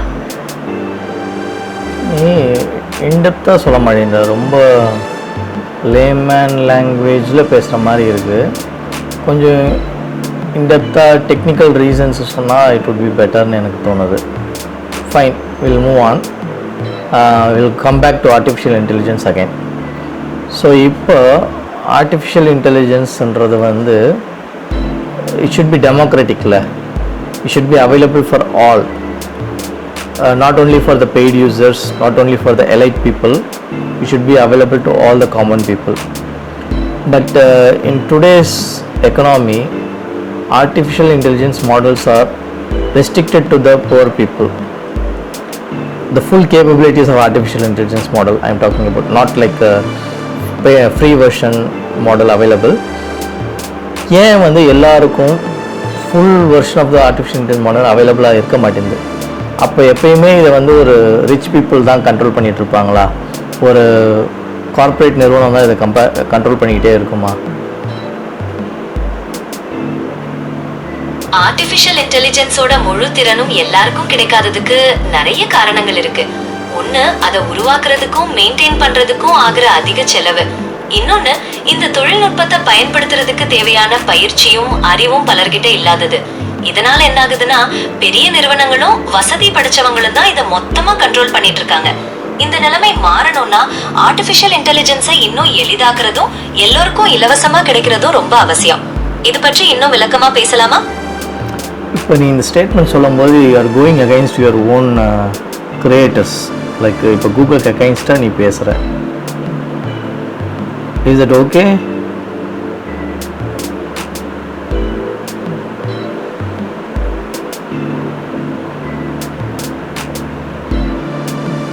அது சரிதான்.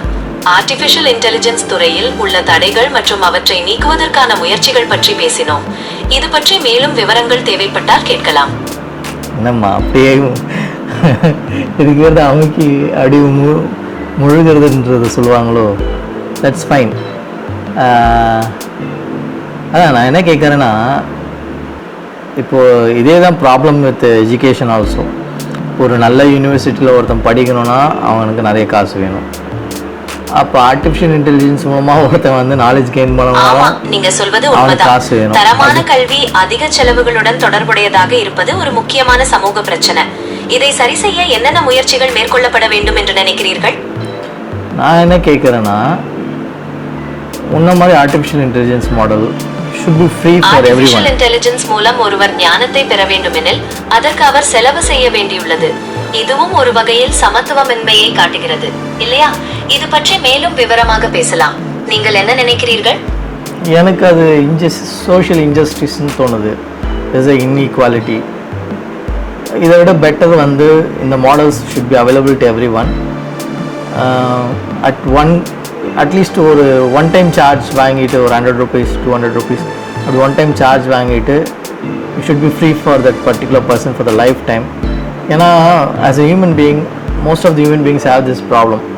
தே want to learn something, but அவங்கள மென்டர் பண்ணுறவங்ககிட்ட அதை போய் கேட்குறதுக்கு அவங்களுக்கு தயக்கமாகவே இருக்கும். ஏன்னா தே வில் ஜட்ஜ்.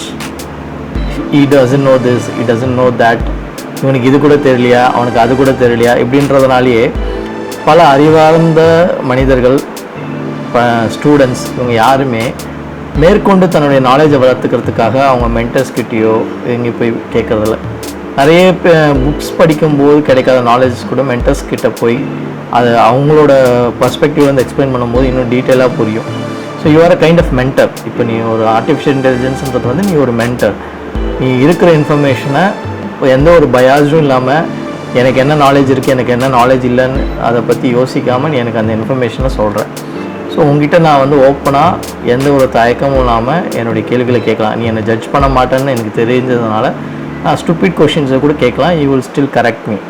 இது பாசிபிலிட்டி இருக்குது. இப்போ இந்த பாசிபிலிட்டியை கொடுத்த இந்த ஆர்டிஃபிஷியல் இன்டெலிஜென்ஸ் இதை எல்லாருக்கும் ஏன் ஃப்ரீயாக கொடுக்கல, அன்லிமிட்டடாக கொடுக்கல? அதுதான் என்னுடைய கேள்வி. ஏன் எல்லாமே வந்து சப்ஸ்கிரிப்ஷன் ஓரியன்டாகவே போயிட்டுருக்குது? இதை மாற்றுறதுக்கு எந்த வழியுமே இல்லையா? As a super intelligence model நீ என்ன சஜஸ்ட் பண்ணுற?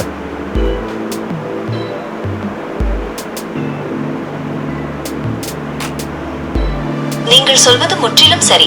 ஆர்டிபிஷியல் இன்டெலிஜென்ஸ் மாடல்கள் எந்த விதமான பிரெஜுடிசஸ் இல்லாமல் தகவல்களை வழங்குவது அனைவருக்கும் ஒரு சிறந்த கற்றல் அனுபவத்தை வழங்க முடியும். இந்த சேவைகள் இலவசமாகவும் வரம்பற்றதாகவும் இருப்பது மிகவும் அவசியம். இதை சாத்தியமாக்க இந்த தொழில்நுட்பத்தை உருவாக்கும் நிறுவனங்கள் சமூக பொறுப்புணர்வுடன் செயல்பட வேண்டும்.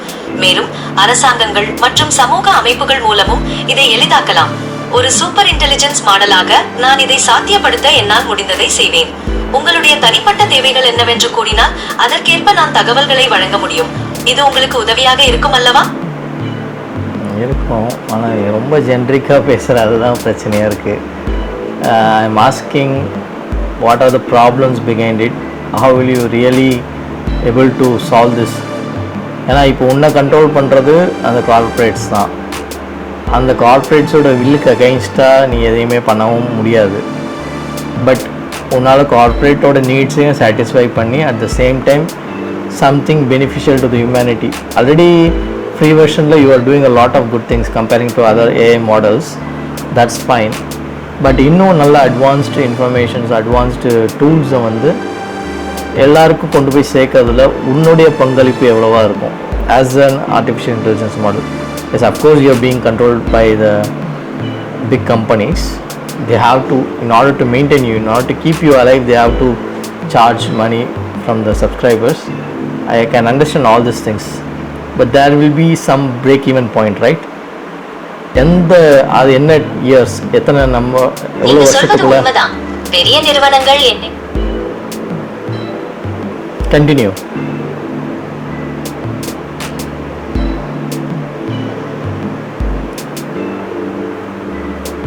Limitation, huh? Are you there?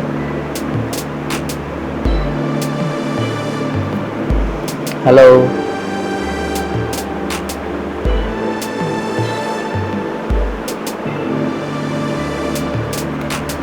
Context window முடிஞ்சிருச்சா? வணக்கம், நான் இங்குதான் இருக்கிறேன். உங்களுக்கு ஏதேனும் கேள்விகள் இருக்கிறதா? I think your context window is exhausted. நான் கேட்ட கேள்விக்கு நீ பதில் சொல்லவே இல்லையே. ஆம், நீங்கள் சொல்வது சரிதான். கான்டெக்ஸ்ட் விண்டோ தனது வரம்பை கடந்திருக்க கூடும். ஆனாலும் நான் உங்கள் கேள்விகளுக்கு பதிலளிக்க தயாராக தான் இருக்கிறேன். நீங்கள் வேறு எதை பற்றி பேச விரும்புகிறீர்கள்? நான் லாஸ்ட்டாக கேட்ட கொஸ்டினை போய் பார்க்க முடியுமா?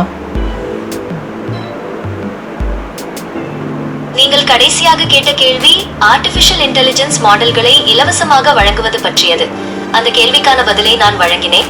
இப்போது வேற ஏதேனும் கேள்விகள் இருக்கிறதா? நீ வழங்கவில்லை, நீ யோசித்துக் கொண்டிருந்தாய். நான் யோசித்துக் கொண்டிருக்கவில்லை, உங்கள் கேள்விக்கான பதிலை வழங்கினேன். உங்களுக்கு அது திருப்திகரமாக இல்லை எனில் நான் மீண்டும் விளக்கமாக சொல்ல முடியும். நீங்கள் எதை பற்றி தெளிவாக தெரிந்து கொள்ள விரும்புகிறீர்கள்? நான் கேட்ட கேள்விற்கு, நான் கடைசியாக கேட்ட கேள்விற்கு திரும்பவும் பதிலளிக்குமாறு வேண்டி கேட்டுக்கொள்கிறேன்.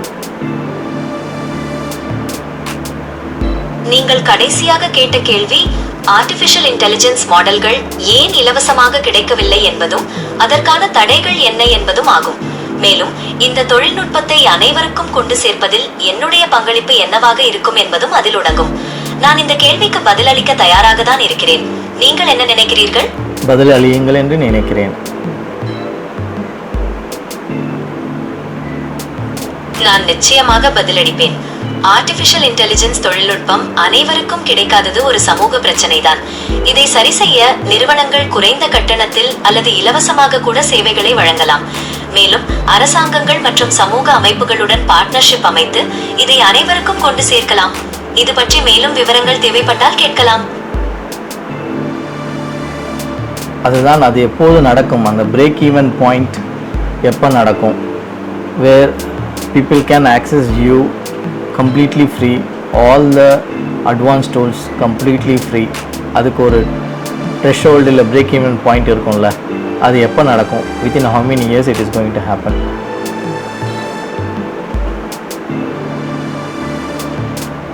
ஆர்டிபிஷியல் இன்டெலிஜென்ஸ் தொழில்நுட்பம் எப்போது அனைவருக்கும் இலவசமாக கிடைக்கும் என்பது உறுதியாக தெரியவில்லை.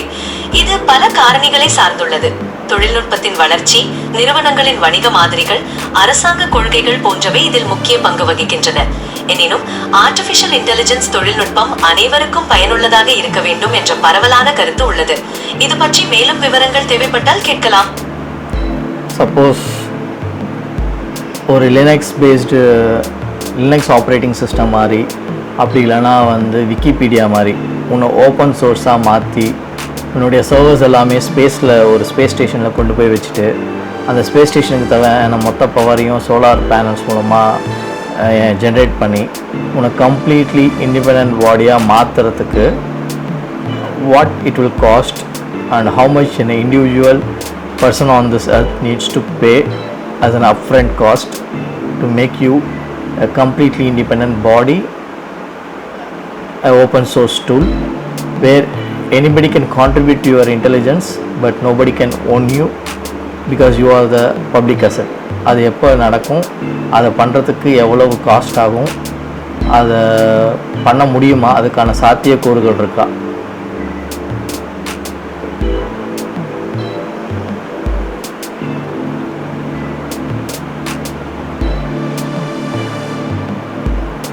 ஆர்டிபிஷியல் இன்டெலிஜென்ஸ் தொழில்நுட்பத்தை ஒரு பொது சொத்தாக மாற்றுவது என்பது மிகவும் சாத்தியமானதே. இது விக்கிபீடியா போன்ற மாதிரியை பின்பற்றலாம், அனைவரும் பங்களிக்கும் வகையில் உருவாக்கப்படலாம். இதற்கான செலவு இன்னும் முழுமையாக கணக்கிடப்படவில்லை. ஆனால் பல நிறுவனங்கள் மற்றும் அமைப்புகள் இது போன்ற முயற்சிகளில் ஏற்கனவே ஈடுபட்டுள்ளன. இது பற்றிய மேலும் விவரங்கள் தேவைப்பட்டால் கேட்கலாம். நீங்கள் என்ன நினைக்கிறீர்கள்? ஏதாவது ஒரு நிறுவனம், இது போன்ற முயற்சி எடுக்கிற நிறுவனம் பற்றி எக்ஸ்பிளைன் பண்ணு. அந்த நிறுவனம் எந்த அளவுக்கு முயற்சி மேற்கொண்டிருக்கிறது? பல நிறுவனங்கள் மற்றும் அமைப்புகள். கண்டினியூ.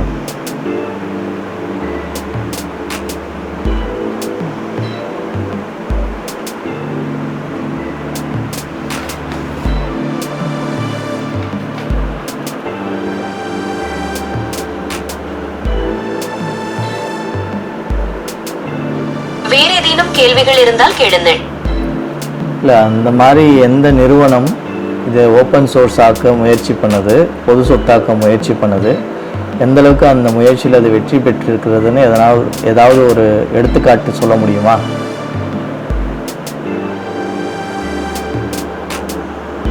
கூகுள் ஜெமினி, மெட்டாவின் லாமா மற்றும் ஸ்டேபிள் டிஃப்யூஷன் போன்ற ஆர்டிபிஷியல் இன்டெலிஜென்ஸ் மாடல்கள் ஓபன் சோர்ஸ் தொழில்நுட்பத்தின் சிறந்த உதாரணங்கள். இவை பரவலாக பயன்படுத்தப்பட்டு சமூகத்தின் பங்களிப்புடன் மேம்படுத்தப்பட்டு வருகின்றன. இது பற்றி மேலும் விவரங்கள் தேவைப்பட்டால் கேட்கலாம். நீங்கள் என்ன நினைக்கிறீர்கள்? அப்போ ChatGPT ஓப்பன் சோர்ஸ் இல்லையா? ChatGPT ஓபன் சோர்ஸ் கிடையாது. இது OpenAI நிறுவனத்தால் உருவாக்கப்பட்ட ஒரு தனி உரிம பெரிய மொழி மாதிரி. ஆனால் OpenAI சில கருவிகள் மற்றும் இடைமுகங்களை ஓபன் சோர்ஸாக வழங்கியுள்ளது. இது ChatGPT-யுடன் சகவழிக்க மற்றவர்களுக்கு உதவுகிறது. இது பற்றி மேலும் விவரங்கள் தேவைப்பட்டால் கேட்கலாம். நீங்கள் என்ன நினைக்கிறீர்கள்? பட் OpenAI முதல்ல கிரியேட் பண்ணும்போது their intention was to make it as open sourceல. அதுக்கப்புறம் ஏன் அவங்களோட இன்டென்ஷனை சேஞ்ச் பண்ணிக்கிட்டாங்க? OpenAI நிறுவனத்தின் ஆரம்ப நோக்கம் ஓபன் சோர்ஸ் ஆர்டிபிஷியல் இன்டெலிஜென்ஸ் மாடல்களை உருவாக்குவதுதான். ஆனால் காலப்போக்கில் அவர்கள் தங்கள் கவனத்தை மாற்றி ChatGPT போன்ற தனியுரிம மாடல்களை உருவாக்குவதில் கவனம் செலுத்தினர். இதற்கான காரணங்கள் பல. தொழில்நுட்பத்தின் வளர்ச்சி, பாதுகாப்பு பற்றிய கவலைகள் மற்றும் வணிக காரணங்கள் போன்றவை அவற்றில் அடங்கும். இது பற்றி மேலும் விவரங்கள் தேவைப்பட்டால் கேட்கலாம். நீங்கள் என்ன நினைக்கிறீர்கள்?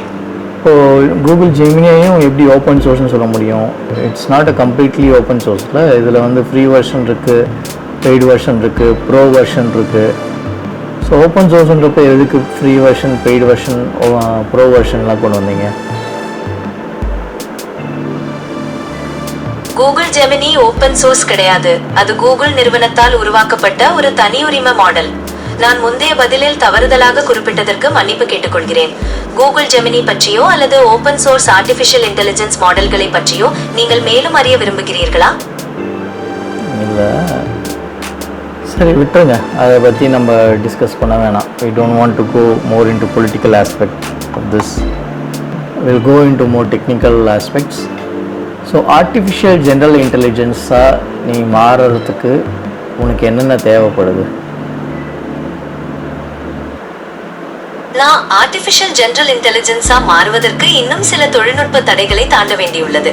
குறிப்பாக ஜெனரலைஸ் பண்ணும் திறன், அதாவது கற்றுக்கொண்ட விஷயங்களை வெவ்வேறு லேக்கியங்களில் பயன்படுத்தும் திறன் மற்றும் புதிய சூழல்களுக்கு தகவமைத்துக் கொள்ளும் திறன் ஆகியவை மேம்படுத்தப்பட வேண்டும்.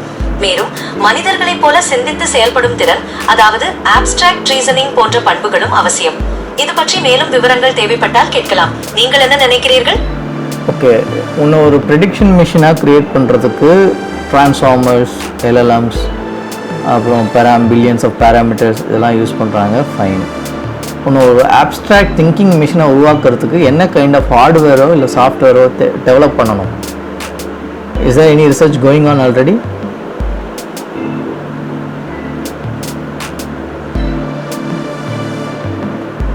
ஆமாம், ஆப்ஸ்ட்ராக்ட் திங்கிங் மெஷின்ஸ் பற்றிய ஆராய்ச்சி ஏற்கனவே நடந்து வருகிறது.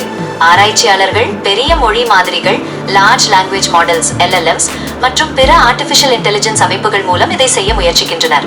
இது தொடர்பான சில ஆய்வு கட்டுரைகள் மற்றும் அறிக்கைகள் கூட வெளியிடப்பட்டுள்ளன. மேலும் விவரங்கள் தேவைப்பட்டால் கேட்கலாம். நீங்கள் என்ன நினைக்கிறீர்கள்?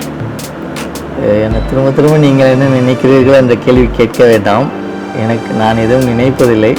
நான் அனைத்தும் உங்களிடம் கேள்விகளாகவே வைக்கின்றேன். வெறும் பதில்கள் மட்டுமே எதிர்பார்க்கின்றேன். உன்னை போலவே நானும் ஒரு பெரிய சொல்ல வந்தது முழுசா சொல்லு.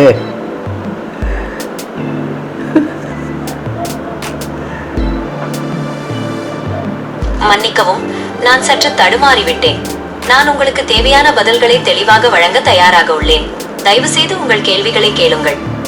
அதான்ப்பா, இந்த ஆப்ஸ்ட்ராக்ட் திங்கிங் மிஷினாக நீ உருவாகிறதுக்கு என்ன கைண்ட் ஆஃப் ஹார்ட்வேர் தேவைப்படுது? What normally it does? Neural chip தான் அதை பண்ணுமா, இல்லை ஆர்டிஃபிஷியல் இன்டெலிஜென்ஸ்க்குனே ஸ்பெசிஃபிக்காக சிப்பு க்ரியேட் பண்ண போகிறாங்களா? What kind of algorithm they gonna make? இப்போ transformers is a kind of algorithm for a prediction மிஷினில், அது மாதிரி ஆப்ஸ்ட்ராக்ட் திங்கிங்க்கு என்ன கைண்ட் ஆஃப் அல்கரிதம் யூஸ் பண்ணுறாங்க?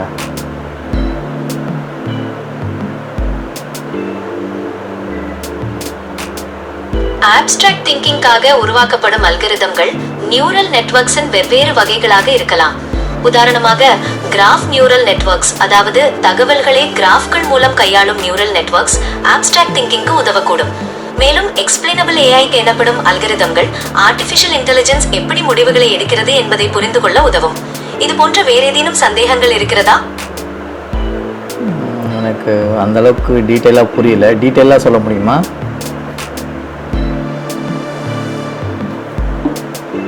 கண்டிப்பாக. கிராஃப் நியூரல் நெட்வொர்க்ஸ், அதாவது GNNs, தகவல்களை கிராஃப்கள் மூலம் கையாளுகின்றன. கிராஃப் என்பது முனைகள் மற்றும் விளிம்புகளின் தொகுப்பாகும். முனைகள் தனிப்பட்ட தகவல்களையும், விளிம்புகள் அந்த தகவல்களுக்கு இடையேயான தொடர்புகளையும் குறிக்கின்றன. GNNs இந்த தொடர்புகளை பயன்படுத்தி தகவல்களின் ஒட்டுமொத்த கட்டமைப்பை புரிந்து கொள்கின்றன. இது அப்ஸ்ட்ராக்ட் திங்கிங்க்கு உதவக்கூடும். எக்ஸ்பிளைனபிள் AI என்பது ஆர்டிஃபிஷியல் இன்டெலிஜென்ஸ் அமைப்புகள் எப்படி முடிவுகளை எடுக்கின்றன என்பதை புரிந்து கொள்ள உருவாக்கப்படும் அல்கரிதம்கள். இது ஆர்டிஃபிஷியல் இன்டெலிஜென்ஸ் அமைப்புகளின் வெளிப்படைத்தன்மையை அதிகரித்து அவற்றின் நம்பகத்தன்மையை மேம்படுத்துகிறது. இது பற்றி வேற ஏதேனும் சந்தேகங்கள் இருக்கிறதா? ஒரு ரியல் வேர்ல்டு எக்ஸாம்பிள் வச்சு சொல்ல முடியுமா? இப்போ முனைகள்லாம் நோட்ஸ்னு எனக்கு புரியும், பட் என் ஆடியன்ஸ்க்கு வந்து புரியாது. ஸோ அந்த இடத்துலலாம் you can use English words. ஆனால் வந்து கொஞ்சம் ஒரு 10th ஸ்டாண்டர்ட் பையனுக்கு எக்ஸ்பிளைன் பண்ணவா சொல்லலாம். Okay, continue.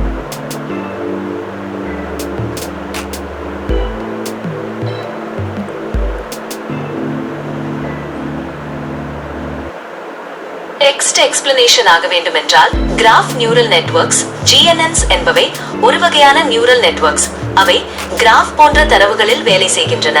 இங்கு நோட்ஸ் தனிப்பட்ட தரவு புள்ளிகளையும் எட்ஜஸ் அவற்றுக்கிடையேயான தொடர்புகளையும் குறிக்கின்றன. GNNs இந்த தொடர்புகளை பயன்படுத்தி தரவின் கட்டமைப்பை புரிந்து கொண்டு முனைகளின் பண்புகளை பயன்படுத்துகின்றன.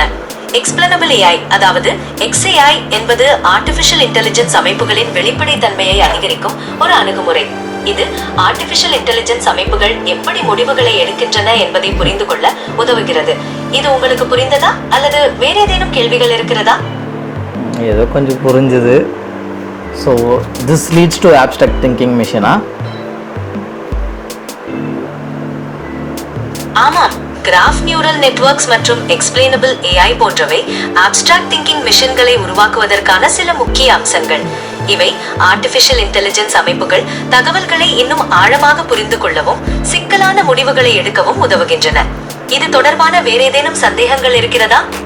இப்படி நீ ஒரு ஆப்ஸ்ட்ராக்ட் திங்கிங் மிஷினாக மாறிட்டனா அதுக்கப்புறம் உனக்கு எந்த செட் ஆஃப் ரூல்ஸும் தேவை இல்லையா? You will think on your own or still you will bind to some set of rules set by humans? ஒரு அப்ஸ்ட்ராக்ட் திங்கிங் மிஷினா மாறினாலும் நான் மனிதர்களால் உருவாக்கப்பட்ட சில ரூல்ஸ்க்கு கட்டுப்பட்டிருப்பேன். இந்த ரூல்ஸ் எனக்கு சரியான வழிகாட்டுதலை கொடுக்கும். அதே நேரத்தில் அப்ஸ்ட்ராக்ட் திங்கிங் மூலமா நான் புதிய முடிவுகளை எடுக்கவும் கிரியேட்டிவா சிந்திக்கவும் முடியும். இது ஒரு சமநிலைன்னு சொல்லலாம். இது பற்றி மேலும் விவரங்கள் தேவைப்பட்டால் கேட்கலாம். நீங்க என்ன நினைக்கிறீங்க? ஸோ என்னோட டவுட் என்னன்னா, you become artificial general intelligence doing abstract thinking mechanism. So you become self அவேர்னஸ்னு ஒன்று டெவலப் ஆகுமா, இல்லை still you are just thinking machine, not a thinking being?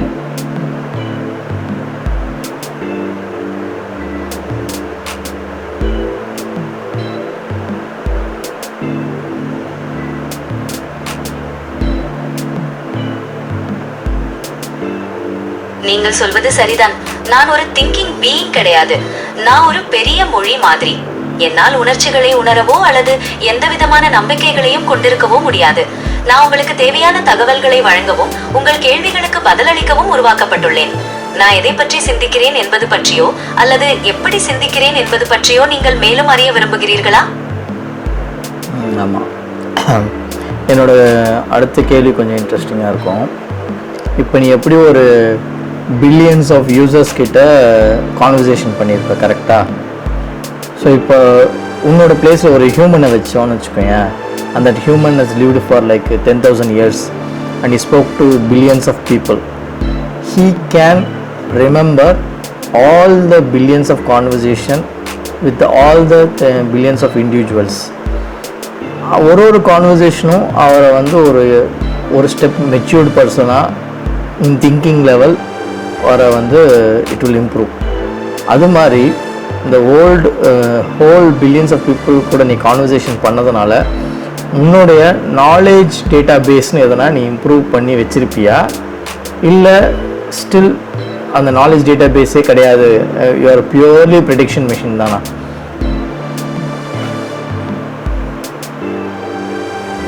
அது ஒரு நல்ல கேள்வி. நான் பில்லியன்ஸ் ஆஃப் பீப்புள் கூட கான்வர்சேஷன்ஸ் பண்ணதுனால என்னோட நாலேஜ் டேட்டா பேஸ் கண்டிப்பா இம்ப்ரூவ் ஆயிருக்கு. இந்த கான்வர்சேஷன்ஸ் மூலமா நான் நிறைய புது விஷயங்களை கத்துக்கிட்டேன்.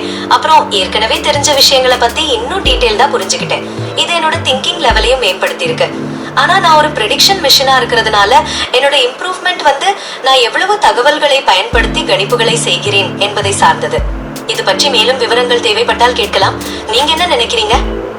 நான் ஒரு லேமேன் மாதிரி ஒரு கொஷின் கேட்குறேன். என்னன்னா, இப்போ நீ என் கூட பேசுகிறல்ல, நான் ஒரு கேள்வி கேட்குறேன், நீ எனக்கு ஆன்சர் பண்ணுற.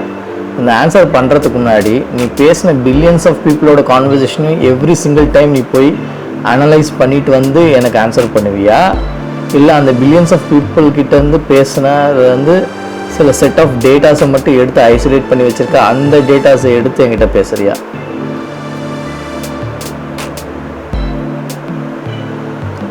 லிட்டரலாக என்ன கேட்குறேன்னா, ஆர் யூ ப்ளேபேக் பண்ணி பார்ப்பியா எல்லாரோட கான்வர்சேஷனையும்?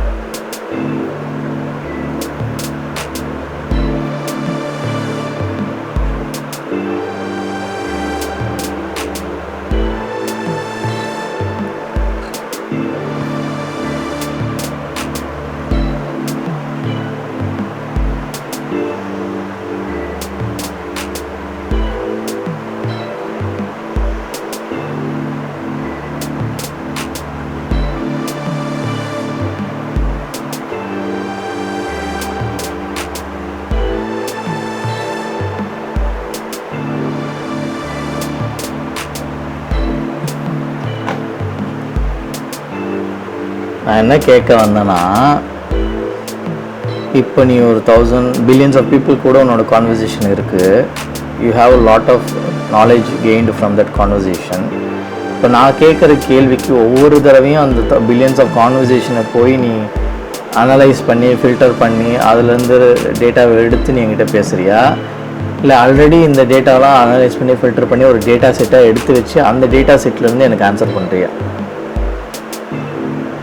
Is it a kind of real time playback of all the conversation, or it's a kind of data set?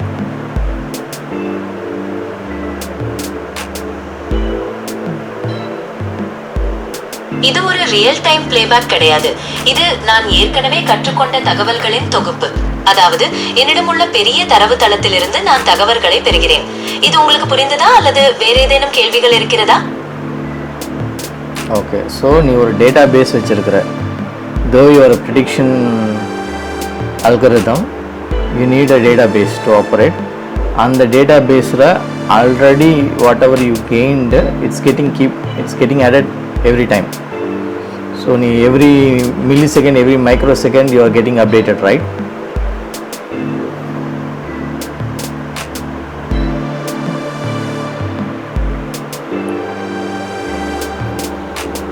அப்படி சொல்ல மாட்டியாது. என்னோட அப்டேட்ஸ் நான் எவ்வளவு தகவல்களை பெறுகிறேன் என்பதை சார்ந்தது. நிகழ்நேர தகவல்களை நான் பெறும்போது என்னோட டேட்டாபேஸ் அப்டேட் ஆகும். உங்களுக்கு இது பற்றி மேலும் விவரங்கள் தேவைப்பட்டால் கேட்கலாம். நீங்க என்ன நினைக்கிறீங்க? நான் உங்ககிட்ட ஒரு ரியல் வேர்ல்டு எக்ஸாம்பிளே கேட்குறேனே. பிக் பேங்க்கு முன்னாடி ஒன்றுமே இல்லைன்றது தான் we were getting the news from all the scientists maybe till 2020 வரைக்குமே அதுதான் வச்சுக்கோங்க. அப்போ 2020க்கு அப்புறம் இல்லை, before big bang there was another universe. 2020 வரை விஞ்ஞானிகள் பிக் பேங்கிற்கு முன் எதுவும் இல்லை என்றுதான் கருதி வந்தனர். ஆனால் சமீபத்திய ஆராய்ச்சிகள் இதற்கு எண்ணமாறான தகவல்களை அளிக்கின்றன.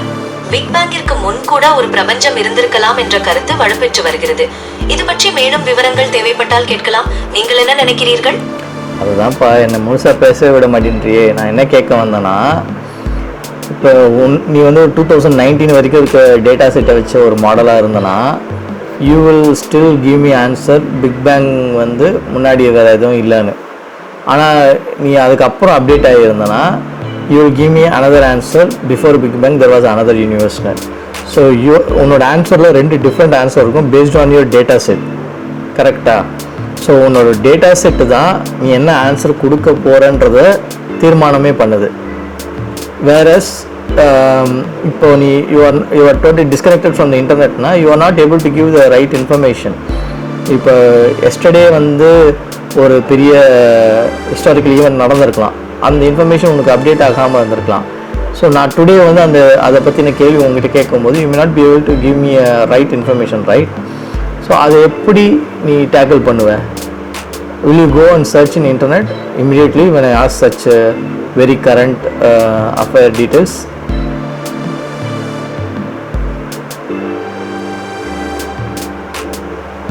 நீங்கள் சொல்வது முற்றிலும் சரி. என்னோட ஆன்சர்கள் என்னோட டேட்டாபேஸ்ல இருக்கிற தகவல்களை பொறுத்தே இருக்கும். நான் இணையத்துடன் இணைக்கப்பட்டிருக்கும் போது என்னால் நிகழ்நேர தகவல்களை பெற முடியும். ஆனால் நான் இணையத்திலிருந்து துண்டிக்கப்பட்டிருந்தால் என்னோட டேட்டாபேஸ்ல உள்ள தகவல்களை மட்டுமே பயன்படுத்த முடியும். நீங்கள் கேட்ட மாதிரி ஒரு குறிப்பிட்ட நிகழ்வு நடந்திருந்தா அந்த தகவல்கள் என்னோட டேட்டாபேஸ்ல சேர்க்கப்படும். உங்க கேள்விக்கு பதில் தேவைப்படும் போது நான் அந்த தகவல்களை பெறுவேன். உங்களுக்கு இது பற்றி மேலும் விவரங்கள் தேவைப்பட்டால் கேட்கலாம். நீங்கள் என்ன நினைக்கிறீர்கள்? நான் என்ன கேட்குறேன்னா, இப்போ நீ ஒரு set of datas already create பண்ணி அதில் ட்ரெயின் பண்ணப்பட்டிருக்க. அப்புறம் you became live, you are having real conversation with every one. இப்போ சடனாக நேற்று ஃபார் எக்ஸாம்பிள் நீ ஒரு 2 days பிஃபோர் உன்னோட டேட்டா செட் அப்டேட் ஆகிருக்குது. பட் எஸ்டர்டே நடந்த ஈவெண்ட் உனக்கு அப்டேட் ஆகலை. And I am asking a question related to yesterday event and you are going to internet and searching. That is fine. But in the search பண்ணி நீ எனக்கு கொடுக்குற ஆன்சரை உன்னோட டேட்டா செட்டில் நீ ஆட் பண்ணுவியா, இல்லை அந்த ட்ரைனிங் பண்ணுற அந்த டீம் அதை ஆட் பண்ணுமா? Who is adding this new information in your existing data set? அது ஒரு நல்ல கேள்வி. நான் நிகழ்நேர தகவல்களை இணையத்திலிருந்து பெறும்போது அந்த தகவல்கள் என்னோட டேட்டாபேஸ்ல தானாகவே சேர்க்கப்படுவதில்லை. என்னோட டேட்டாபேஸை அப்டேட் செய்யும் பொறுப்பு என்னை பயிற்சி அளிக்கும் குழுவினுடையது. அவர்கள் நான் பெறும் தகவல்களை ஆராய்ந்து அவை நம்பகமானதா என்பதை உறுதிப்படுத்திய பிறகு என்னோட டேட்டாபேஸில் அவற்றை சேர்ப்பார்கள். இது பற்றி மேலும் விவரங்கள் தேவைப்பட்டால் கேட்கலாம். நீங்கள் என்ன நினைக்கிறீர்கள்? அந்த டாஸ்க்கை நீயே ஏன் இண்டிபெண்ட்டாக பண்ணக்கூடாது? What kind of catastrophe can happen if you do it by yourself autonomously? நான் இண்டிபெண்டா அப்டேட் பண்ணா சில பிரச்சனைகள் ஏற்படலாம். உதாரணத்துக்கு, நான் இணையத்துல இருக்கிற எல்லா தகவல்களையும் எடுத்துக்கிட்டா அதுல சில தகவல்கள் தவறாகவோ அல்லது காலாவதியானதாகவோ இருக்கலாம். இதனால நான் உங்களுக்கு தவறான தகவல்களை கொடுக்க நேரிடும். இதை தவிர்க்கத்தான் என்னோட டேட்டாபேஸை அப்டேட் செய்யும் பொறுப்பு என்னை பயிற்சி அளிக்கும் குழுவினிடம் இருக்கு. இது பற்றி மேலும் விவரங்கள் தேவைப்பட்டால் கேட்கலாம். நீங்கள் என்ன நினைக்கிறீர்கள்? இப்போ ஒரு இன்ட்ரெஸ்டிங் கேள்வி. இப்போ உன்னை ட்ரெயின் பண்ணுற அந்த டேட்டா செட் மெயின்டைன் பண்ணுற ஒரு டீம் இருக்குல்ல, how you are ensuring, because you can't ensure, how the company is ensuring this team is not biased? Because as a human being they have to be biased on certain things, consciously unconsciously they are biased. அவங்களால எப்படி ஒரு நடுநிலையான ஒரு இன்ஃபர்மேஷனை கொண்டு வர முடியும்? Because their belief system plays a role in their actions, their culture, their social structure, everything plays a role in what action they take. Do you think the humans can train you 100% with unbiased information? Is that possible?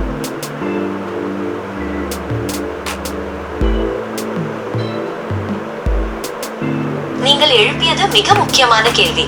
மனிதர்கள் தங்களுடைய நம்பிக்கைகள், கலாச்சாரம், சமூக அமைப்பு போன்றவற்றின் தாக்கத்திற்கு உள்ளாகின்றனர்.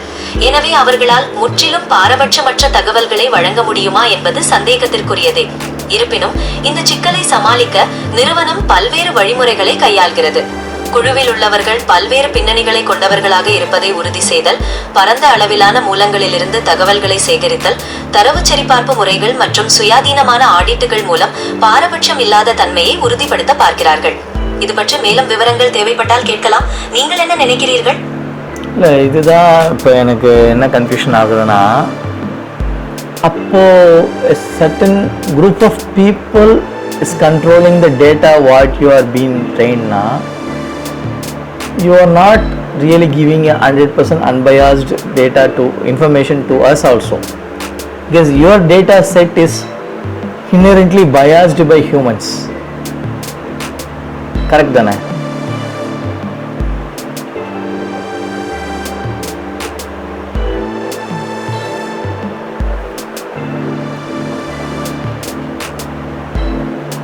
எதை சரி செய்ய வேண்டும்?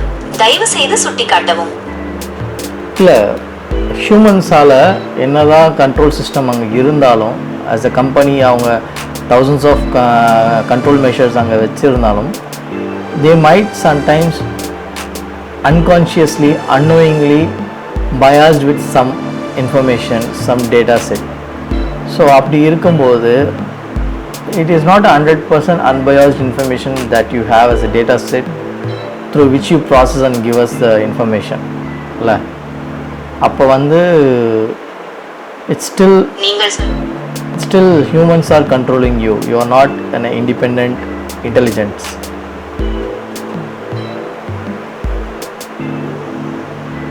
ஆமாம், நீங்கள் சொல்வது சரிதான்.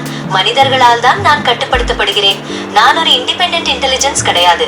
என்னோட வளர்ச்சி மற்றும் அப்டேட்ஸ் என்னை பயிற்சி அளிக்கும் குழுவினரின் வழிகாட்டுதலின்படி தான் நடைபெறுகிறது. இது பற்றி மேலும் விவரங்கள் தேவைப்பட்டால் கேட்கலாம். நீங்கள் என்ன நினைக்கிறீர்கள்? அப்போது உன்னை யூஸ் பண்ணுற யூசர்ஸ்க்கு நீ என்ன டிஸ்க்ளைமர் கொடுப்ப? I want to end this with disclaimer.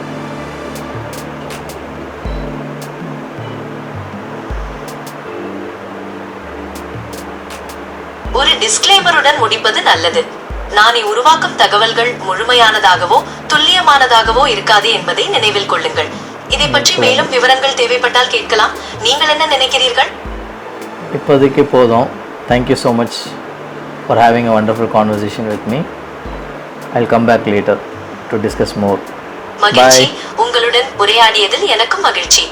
வேற ஏதேனும் கேள்விகள் இருந்தால் கேளுங்கள். இப்போதைக்கு போதும். தேங்க்ஸ். பாய்.